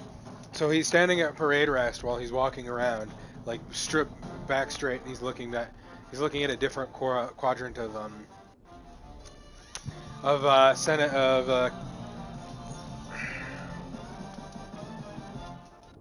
the Senate. And he looks over at them and he goes, "We can ally ourselves with the Quarians. They are outside of the purview of the Council. If they go to war with us, they will not be penalized. Let us have a brotherhood to fight with, to fight for. Let us give them the thing that the Council has denied them for years now. A home that they can return to, a place they can feel safe, and a place they can protect. Let us work with the Quarians to further our goals."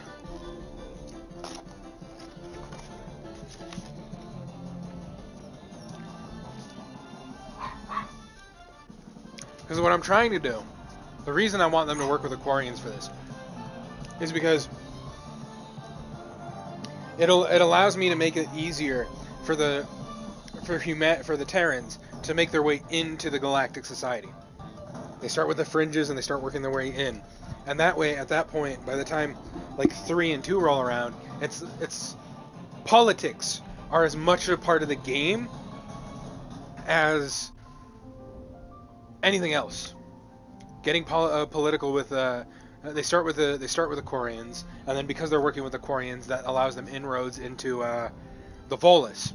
They're getting inroads into the Volus because the Quarians produce some of the best gear and stuff. Like because of the way that they work on stuff, they produce some of the best things that they can, like in the galaxy, and they're able to improve on at least a little bit on humanity's Terran's technology. So things like that work. Oh,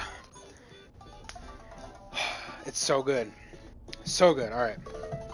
The terminus systems are located on the far side of the... Alright, I've gone over that. Combat hard suits use a dual-layer system to protect the wearer. The inner layer consists of fabric armor with kinetic padding. Areas that don't need to be flexible, such as the chest or shins, are reinforced with sheets of lightweight, ablative ceramic. The outer layer consists of automatically generated kinetic barriers. Objects traveling above a certain speed will trigger the barrier's reflex system and be deflected, provided there is enough energy left in the shield's power cell. Armored hard suits are sealable to protect the wearer from extremes of temperature and atmosphere. Standard equipment includes an onboard mini-frame and a communications, navigation, and sensing suite. The mini-frame is designed to accept and display data from a weapon's smart targeting system to make it easier to locate and eliminate enemies. Okay, so I'm going to steal that idea. Once they get into the wider universe, they'll get like... I think they'll already have this kind of shit. Sensor suite, that kind of stuff. Movement sensors, like a Halo, that kind of deal. But a lot of field specialists' armor, like Shepard's, is going to be power armor. It's going to be the full-on fucking like the highest mark at that point power armor. And like his teams will be wearing like combat armor, like from the games, except a bit more fitted. Like it's on arms, it's on chests, it's on like it's a bit more defensive kind of deal. Kinetic barriers, more commonly called shields, provide protection against most mass accelerator weapons. Whether on a starship or a soldier's suit of armor, the basic principle remains the same. Kinetic barriers are repulsive mass effect fields, projected from tiny emitters. These shields safely deflect small objects traveling at rapid velocities. This affords protection from bullets and other dangerous projectiles, but still allows the user to sit down without knocking away their chair. The shielding afforded by kinetic barriers does not protect against extremes of temperature, toxins, or radiation.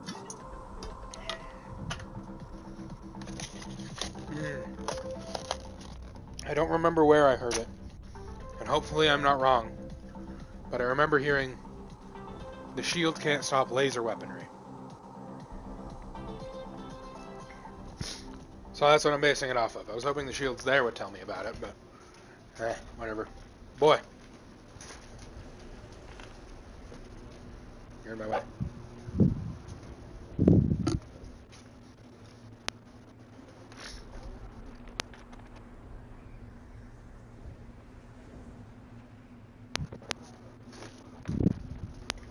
Why are you in my way, child? You were.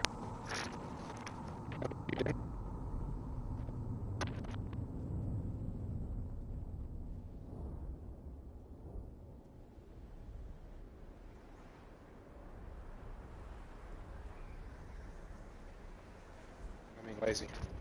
Being lazy?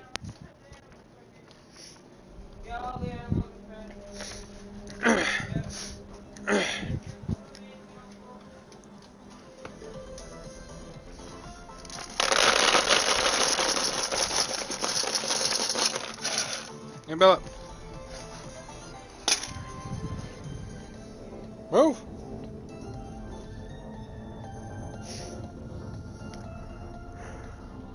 Alright.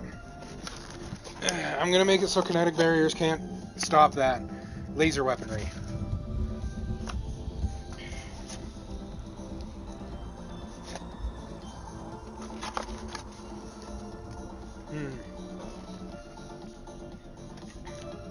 This is delicious, dude.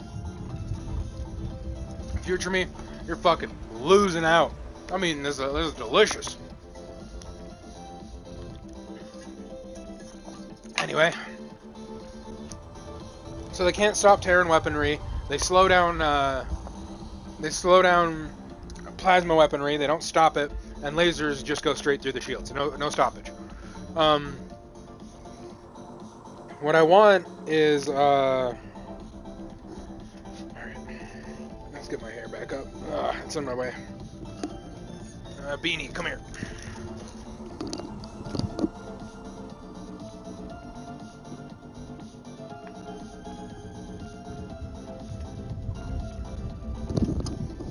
Alright. So what I want is the shields to not really be able to stop the weaponry. So they go into combat with much heavier armor than they're used to. The thing is, I also want to make it clear, in the game, there will be people with laser weaponry and stuff. It won't be, like, if you're fighting against humans, you'll get laser weaponry and plasma weaponry. But Terra refuses. It will not budge on selling this weaponry to anybody outside of themselves. Because first of all, why would they give away, like, the one advantage that they get against these people? And second of all, any weaponry that got picked up by anybody outside of Terrans, if they pick it up and they don't have a biological signature matching a Terran, that, like, it doesn't. It has to be like DNA. It pinpricks you. And it has to be DNA close enough to Terra's DNA for it to, like, work. And if it's not, it blows up and kills whoever's holding it. But the only people who you'll fight who will have it are those guys. And the reason that is like I said, Terra doesn't want to give over their weapons. And again, like, this is the power play of the Council to get their weaponry. Is getting a Spectre on their thing, and then seeing if they can't get enough information from, like, those Spectres about the weaponry of Terra to make it they can make it themselves. There we go.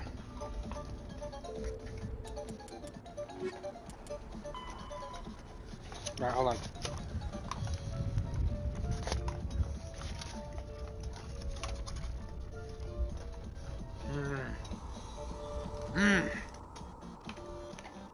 Fuck yeah.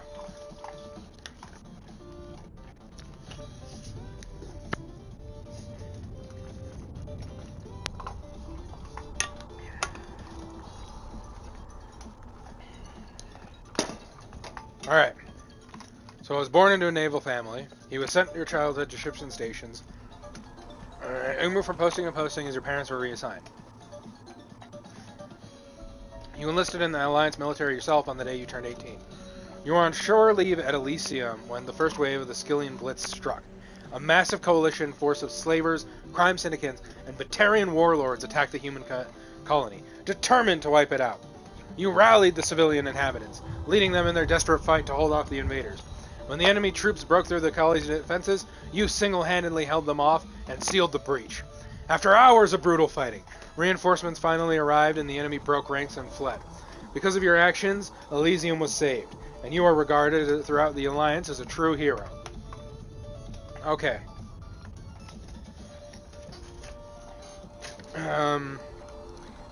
Man, that looks like an arrowhead. Yeah, I'm taking a picture of that.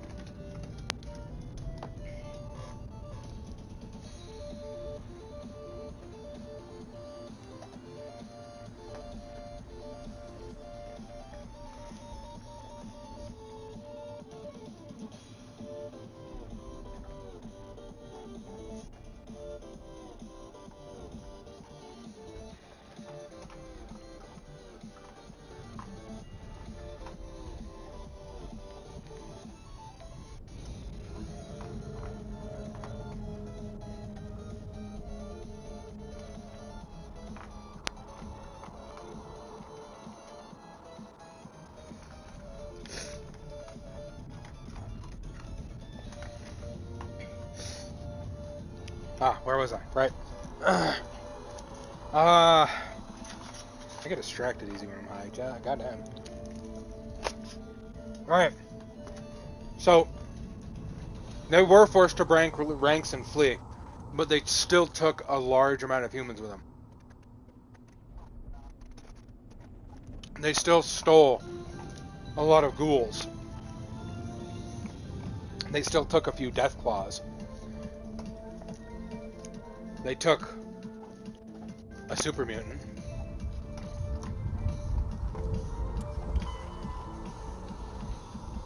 Armstrong Outpost. Shackleton's crater becomes the first human settlement on Luna. It's formally founded July 24th.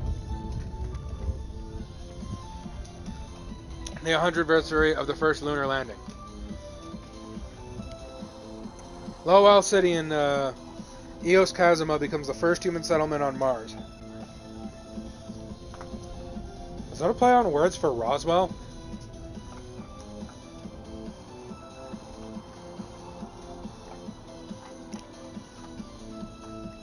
Edelfell Ashland Energy Corporation. That's Poseidon Energy now.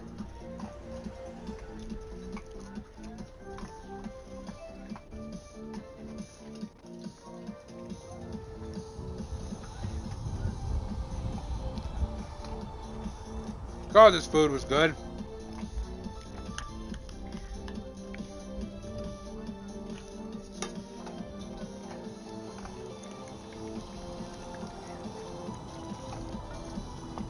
Man, that was delicious. Thank you for the food. Edelfell Ashland Corporation is now turned into Poseidon Energy. Somebody just retook the name up as a corporation started appearing again. Construction of Galarian Station Jump Zero begins beyond the orbit of Pluto. Prospectors discover the Prothean ruins at Prothemi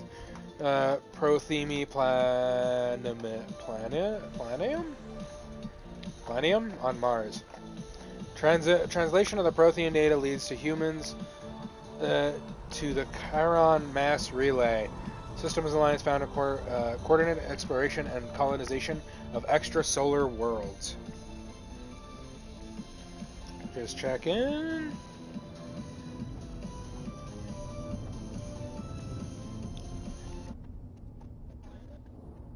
There we go. Alright. It is working perfectly. Soulmate died. Oh hell, baby, I don't have a soul. Anyway. So, alright. It won't be prospectors discovered, discovered it. It'll be the Terran government discovered the Prothean ruins.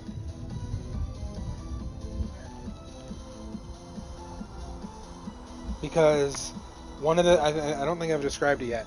One of the things about Terran cities is they have an above ground, but there's also a below ground. So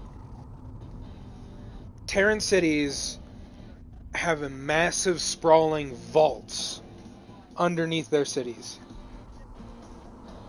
And it's like each vault is a city unto its own. And if you decide to go into a vault,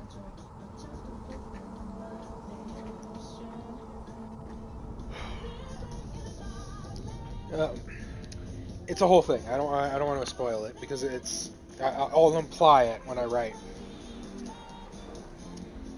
But basically, vaults are also an important part of a city's building, and so they would discover, like, because that's how they build their cities. They build an above ground, then comes the Terran ground.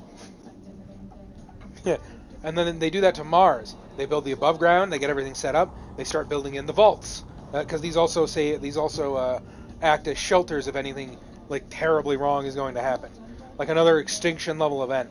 They can get into the vaults, and that population will survive. So, with that being the case, the Terran government would find it because they're the ones who construct it. They start building it out, and they find boom. Oh, would you look at that? There's some interesting stuff here. And so they get into it.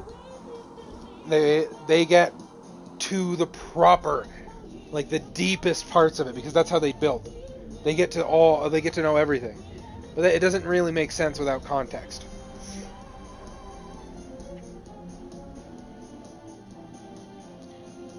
Translation of Prothean data leads humans to the Charon mass relay. Founded to coordinate exploration and colonization of extrasolar worlds.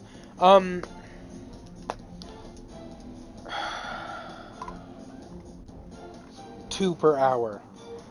Quoting Icelander and Icyander and Coda here. I'm gonna give them their own form of space travel to extrasolar colonies. They started extrasolar colonies before they found the mass relay. No, they're still dependent. I can't do that. I can't. That'll be a different one. That's already a bit too much to manage. The way it's going to be is that they're still stuck to the form more so than the other races until they meet them. They're stuck to where the relays point. They aren't that important to them because they care more about like the development of single colonies. So the point forward is they'll go to another area. They'll look for a suitable planet that they can colonize, and then if the ground itself is like solid and it ain't gonna shake apart at any moment, they'll build underground parts, because at the very least, you can regulate and create your own atmosphere and shit underground. That's how they do it. But actually no, I think I gave them terraforming technology in the form of the Gek. So if it has ground and you can fucking walk on it, they terraform it.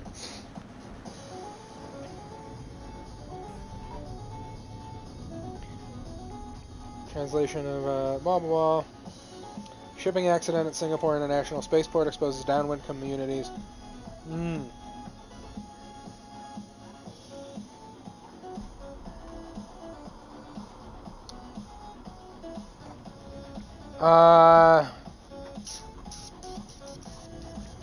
That's actually a really good way to go about it. They're just a shipping accident. So the shipping accident, and then we have the... I think there will be...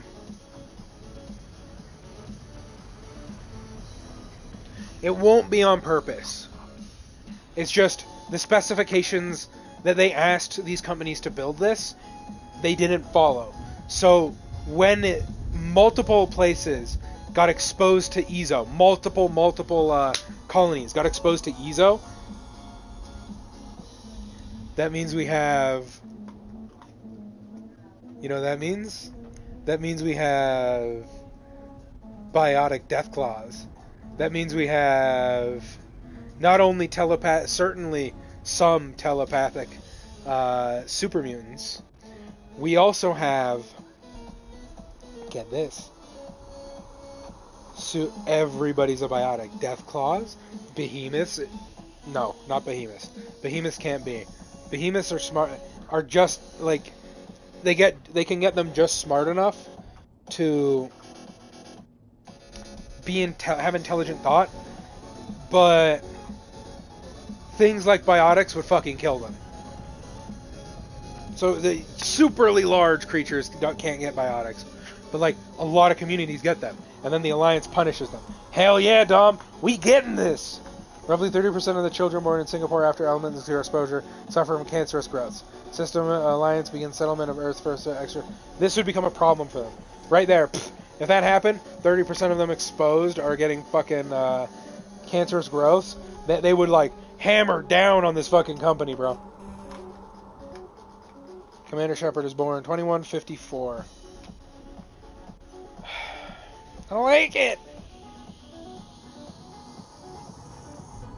So, okay. Commander Shepard is born in 2154. System Alliance occupies completed portions of Archer Station as a headquarters. Some children of Singapore exhibit minor telekinetic abilities. Again, it's going to be children exposed, because it's just going to be a large amount. Turians encounter human explorers. First Contact War. Occupation and liberation of the human colony of Shang-Chi. Shang-Chi? Humans learn the potential of biotics. An international effort to track element zero exposures begin. International? How about intergalactic, brother?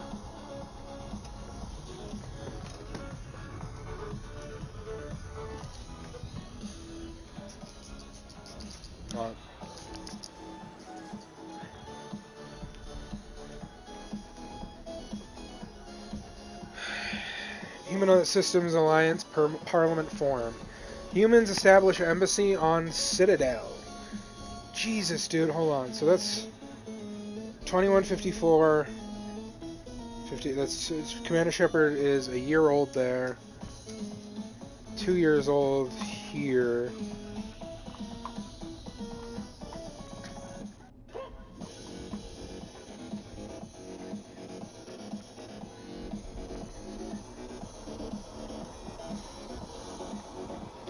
Okay, so there's already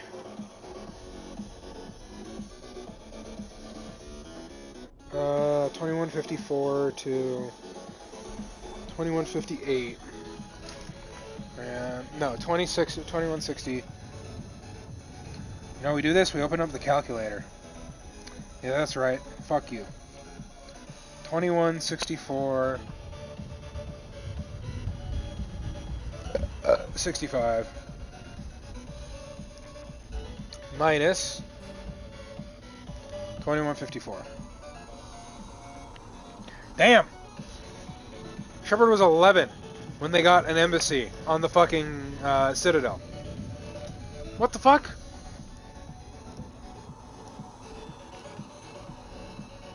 Alright. 2170. Batarian slavers attack the colony of Mindor. Alright, this would have already started a discussion in the Parliament. And the moment the Skillian Blitz happened, immediate response. Alright.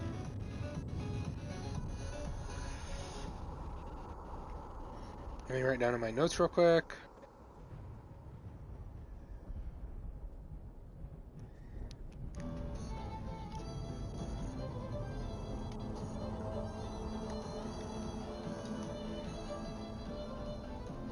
Not keep notes, basic notes. Alright, let's open this up. Close you, keep you open you.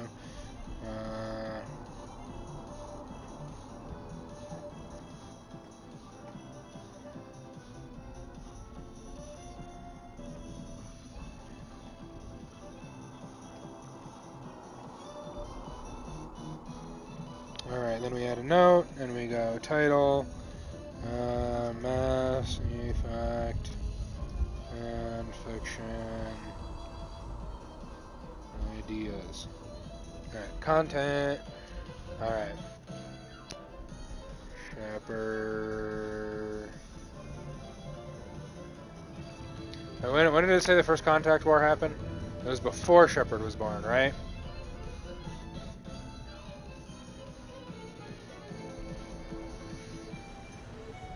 Commander Shepard is born. Alright, no, it's after Shepard. Okay, so, 2157. Shepard, Nathan.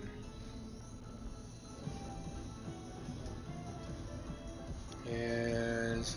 See, this is why you do in-game stuff, because then you get it from your perspective, and you can learn what you're doing.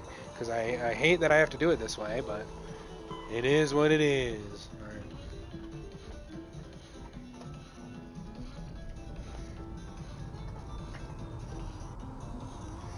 Nathan Shepard is... This is why we have a calculator, baby!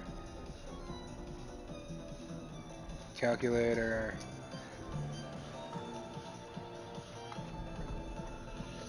Uh, 2156. 2156. Minus...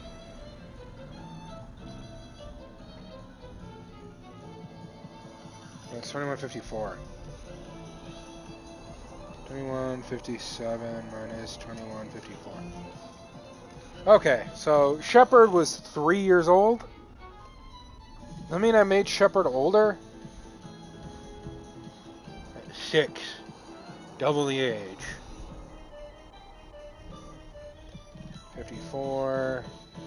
52.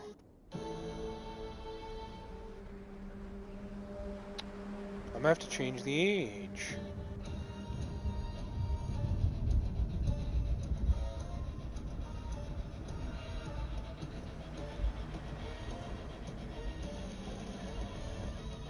Ah, just downwind communities. He has to be born after. Ah, that blows. Yeah, Commander Shepard has to be born after. So the earliest I can make him is 2152.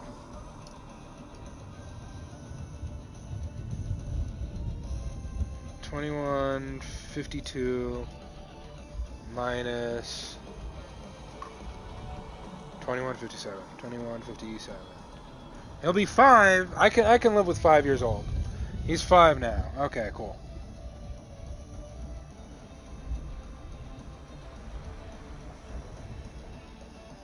Ah, god damn it! I should have done this earlier. Nathan Shepard is 5 years old. Because if he's 6, he won't get it. 5-year-old. Born in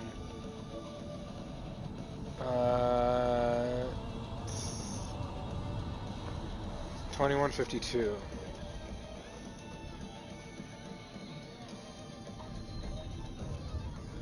All right.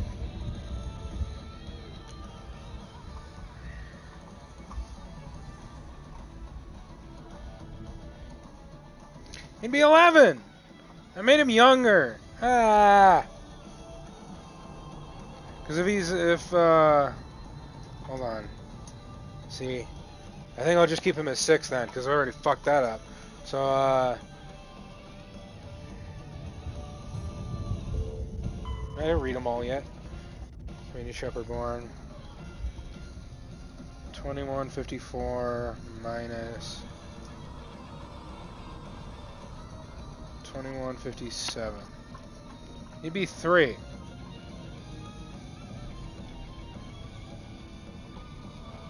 I'm gonna make him younger. Like 5. Wait, yeah, no, 5 is fine. 21, alright, so we... 21, 52?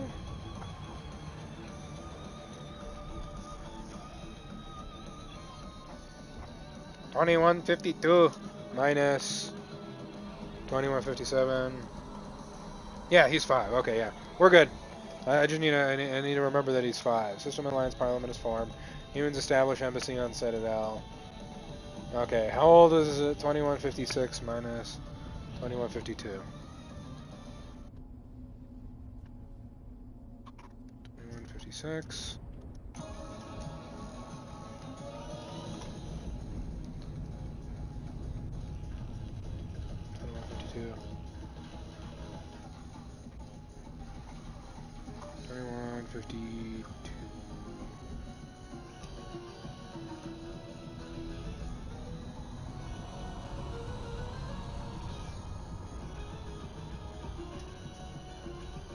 Minus 2157.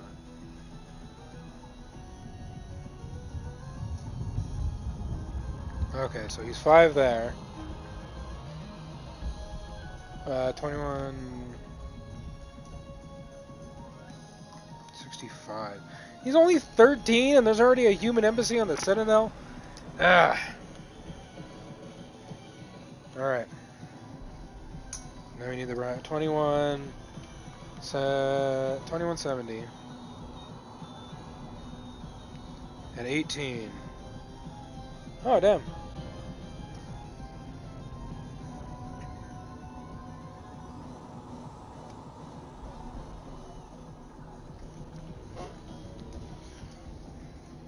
B-A-T-A-R-I-A-N. B-A-T-A-R-I-A-N.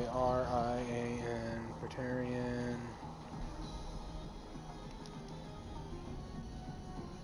E-V-E-R-S. Flavors. Take. T-R-A-N-S.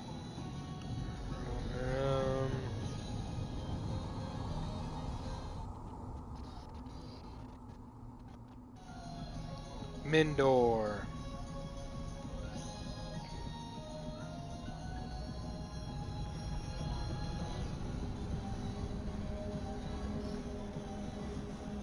And 2170.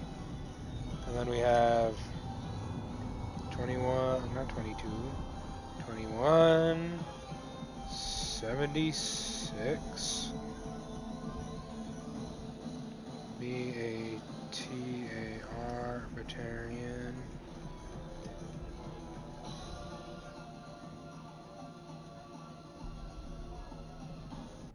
Government-funded raid on the colony of Elysium, the human capital in the Skyllian Verge.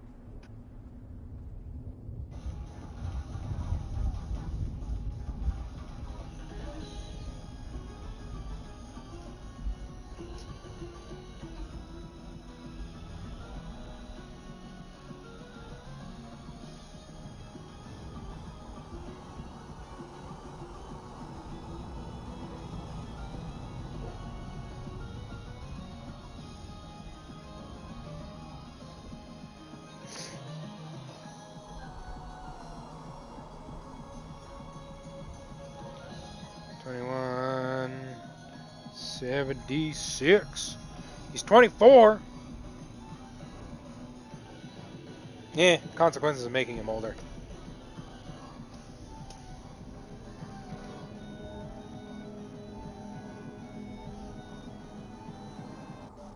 Commander Shepard.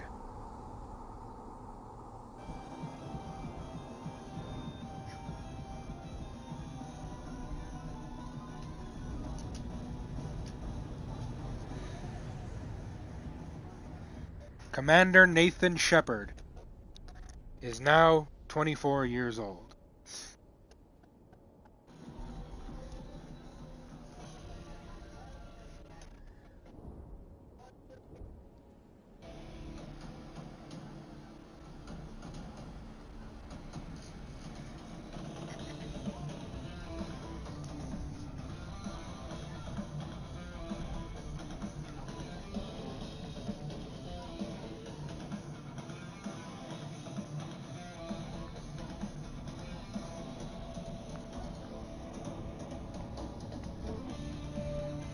Feel good? You feel good?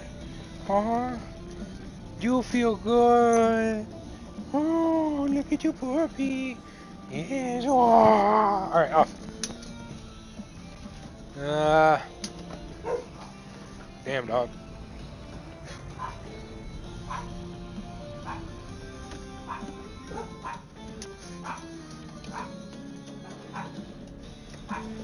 In retaliation for the Skillian Blitz,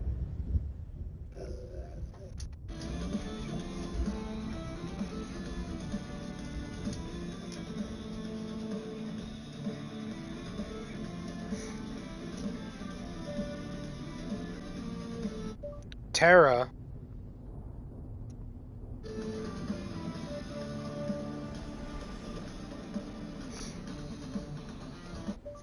wiped out 2 systems of slavers and pirates with the help of the Quarians.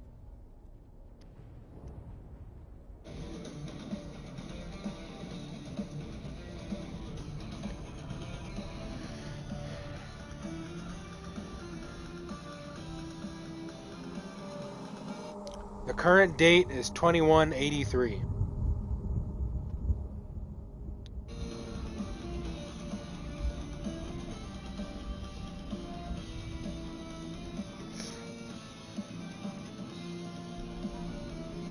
Commander Nathan Shepard is 31 years old.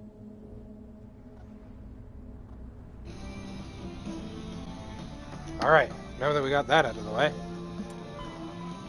Light lag prevents sensing in real time at great distances. A ship firing its thrusters at the Charon relay can easily be detected from Earth 5.7 light hours, 6 billion kilometers away, but Earth will only see the event 5 hours and 45 minutes after it occurs. Due to the light speed limit, defenders can't see enemies coming until they've already arrived. Because there is FTL travel and communications but no FTL sensors, frigates are crucial in scouting for scouting and picket duties. Passive sensors are used for long-range detection, while active sensors obtain short-range, high-quality targeting data. Passive sensors include visual, thermographic, and radio detectors that watch and listen for objects in space. Oh, that's going to be so fun when I use that. Oh, I can't wait. Hold on, y'all ain't going to hear this, but...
That's gonna be so fun, dude.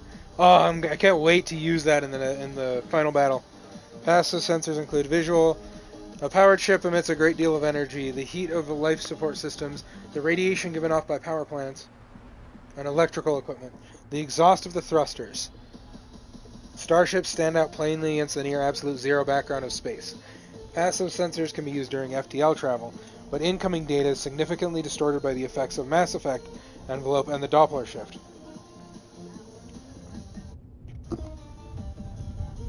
Active sensors are radars and high-resolution LiDARs, laser detection and ranging that emit a ping of energy and listen for return signals. LiDARs have a narrower field of view than radar, but LiDAR resolution allows images of detected objects to be assembled. Active sensors are useless with a ship when a ship is moving at FTL speeds. So, but why?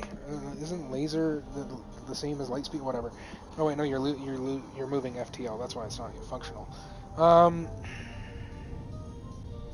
retconning it a bit. I'm making it so that while you're in it, it's a few hours. Well, no, yeah. While you're inside of it, it's a few hours travel, and everybody outside of it, it's just instant. You're here, then you're there.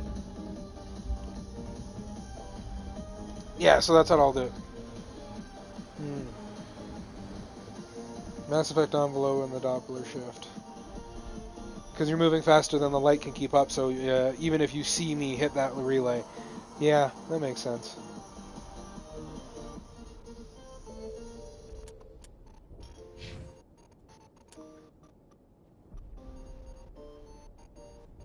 I think giving them a little bit of warning is fine, though. If it goes like, oh, they'll be here in 3, 2, it doesn't really give you a lot to do. If you kind of know they're coming, though, you can prepare.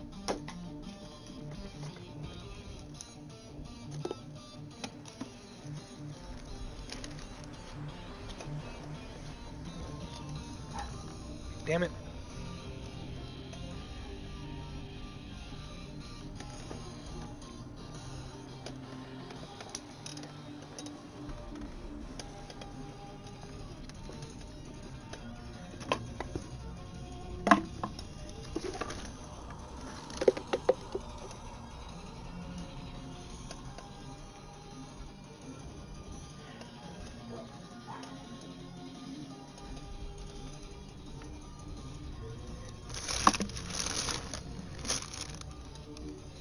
Damn.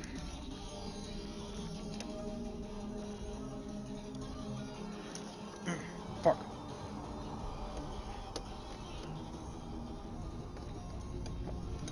Yay. Oh well.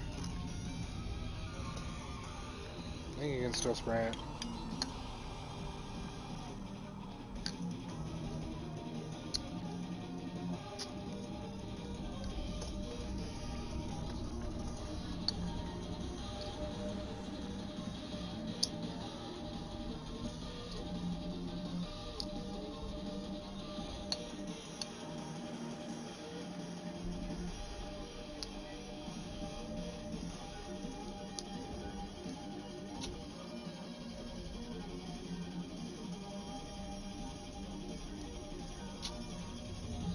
Yeah, I can sort of get it. Good enough for me. Oh, nope, there it is. Fuck yeah! I was like, one more look, and there it was. If you don't know, it's a spray bottle. Anyway. Alrighty. We save. Because of course we do. And I've been looking at shit for a minute. Goddamn. This is the dig site. The beacon was right here. It must have been moved. By who? Our side or the Geth? Hard to say. Maybe we'll know more after we check out the research camp.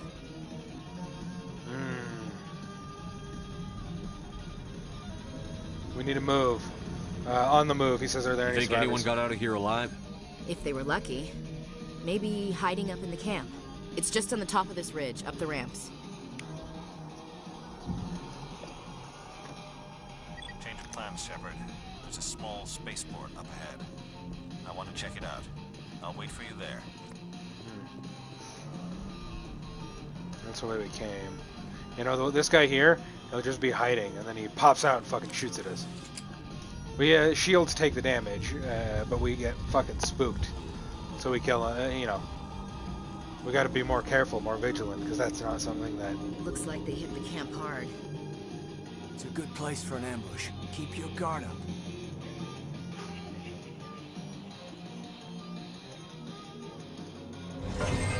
Oh god, they're still alive. What did the Geth do to them?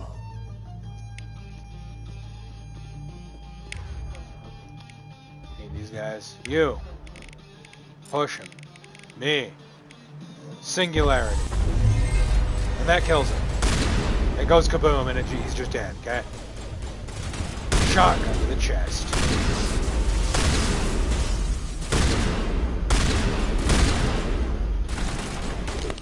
Ow, bitch.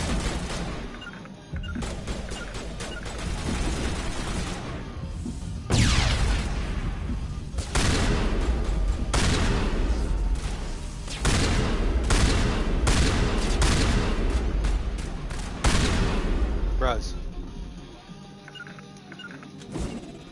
Hard battle. But we good.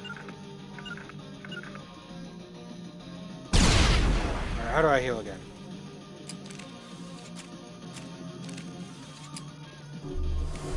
That's how. Ah, I forgot. Journal. The beacon has been taken from the dig site. Maybe you can find clues by investigating by the nearby research camp.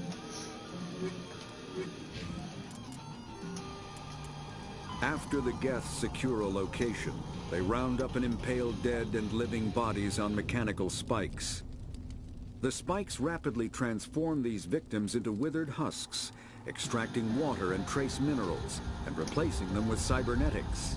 The cybernetics reanimate the lifeless flesh and tissue, transforming the bodies into mindless killing machines.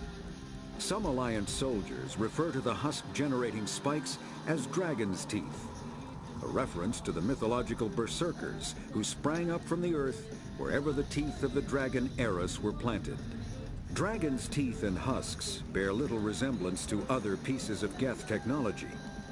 No one is sure why a synthetic race would bother to drain the minuscule amount of recoverable resources from organic corpses, though the value of reusing them as shock troops is obvious. Yep. This would be...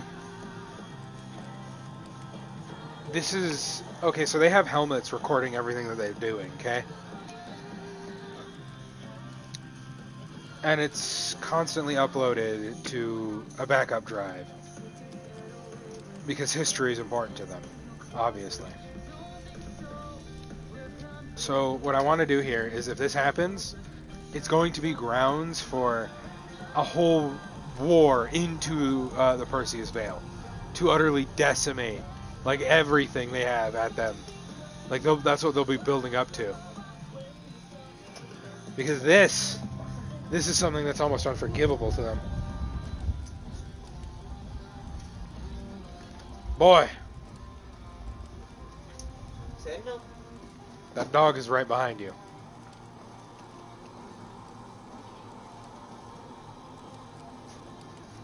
Do you pay attention, child?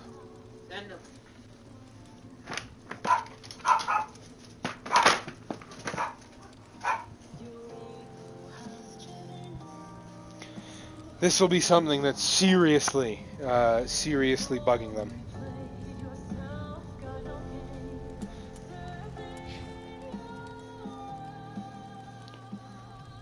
Yeah. Well, some food, brother.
Hey.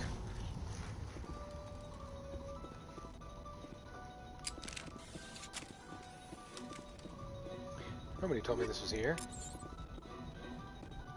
Alright. Squad, we know. Equipment. Yes, I understand. Give me them shotguns, motherfucker. And a pistol that'll put a hole through a tank.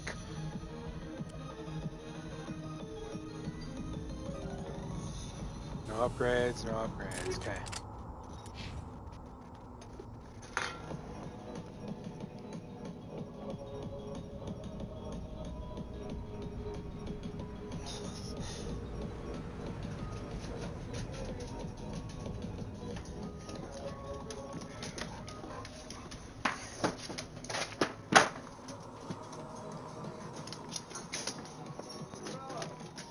In here?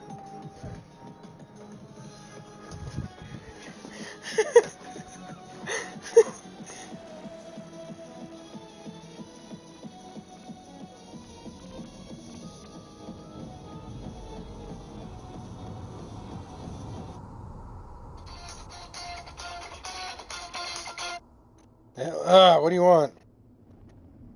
What's up, fucker? I'm, doing shit.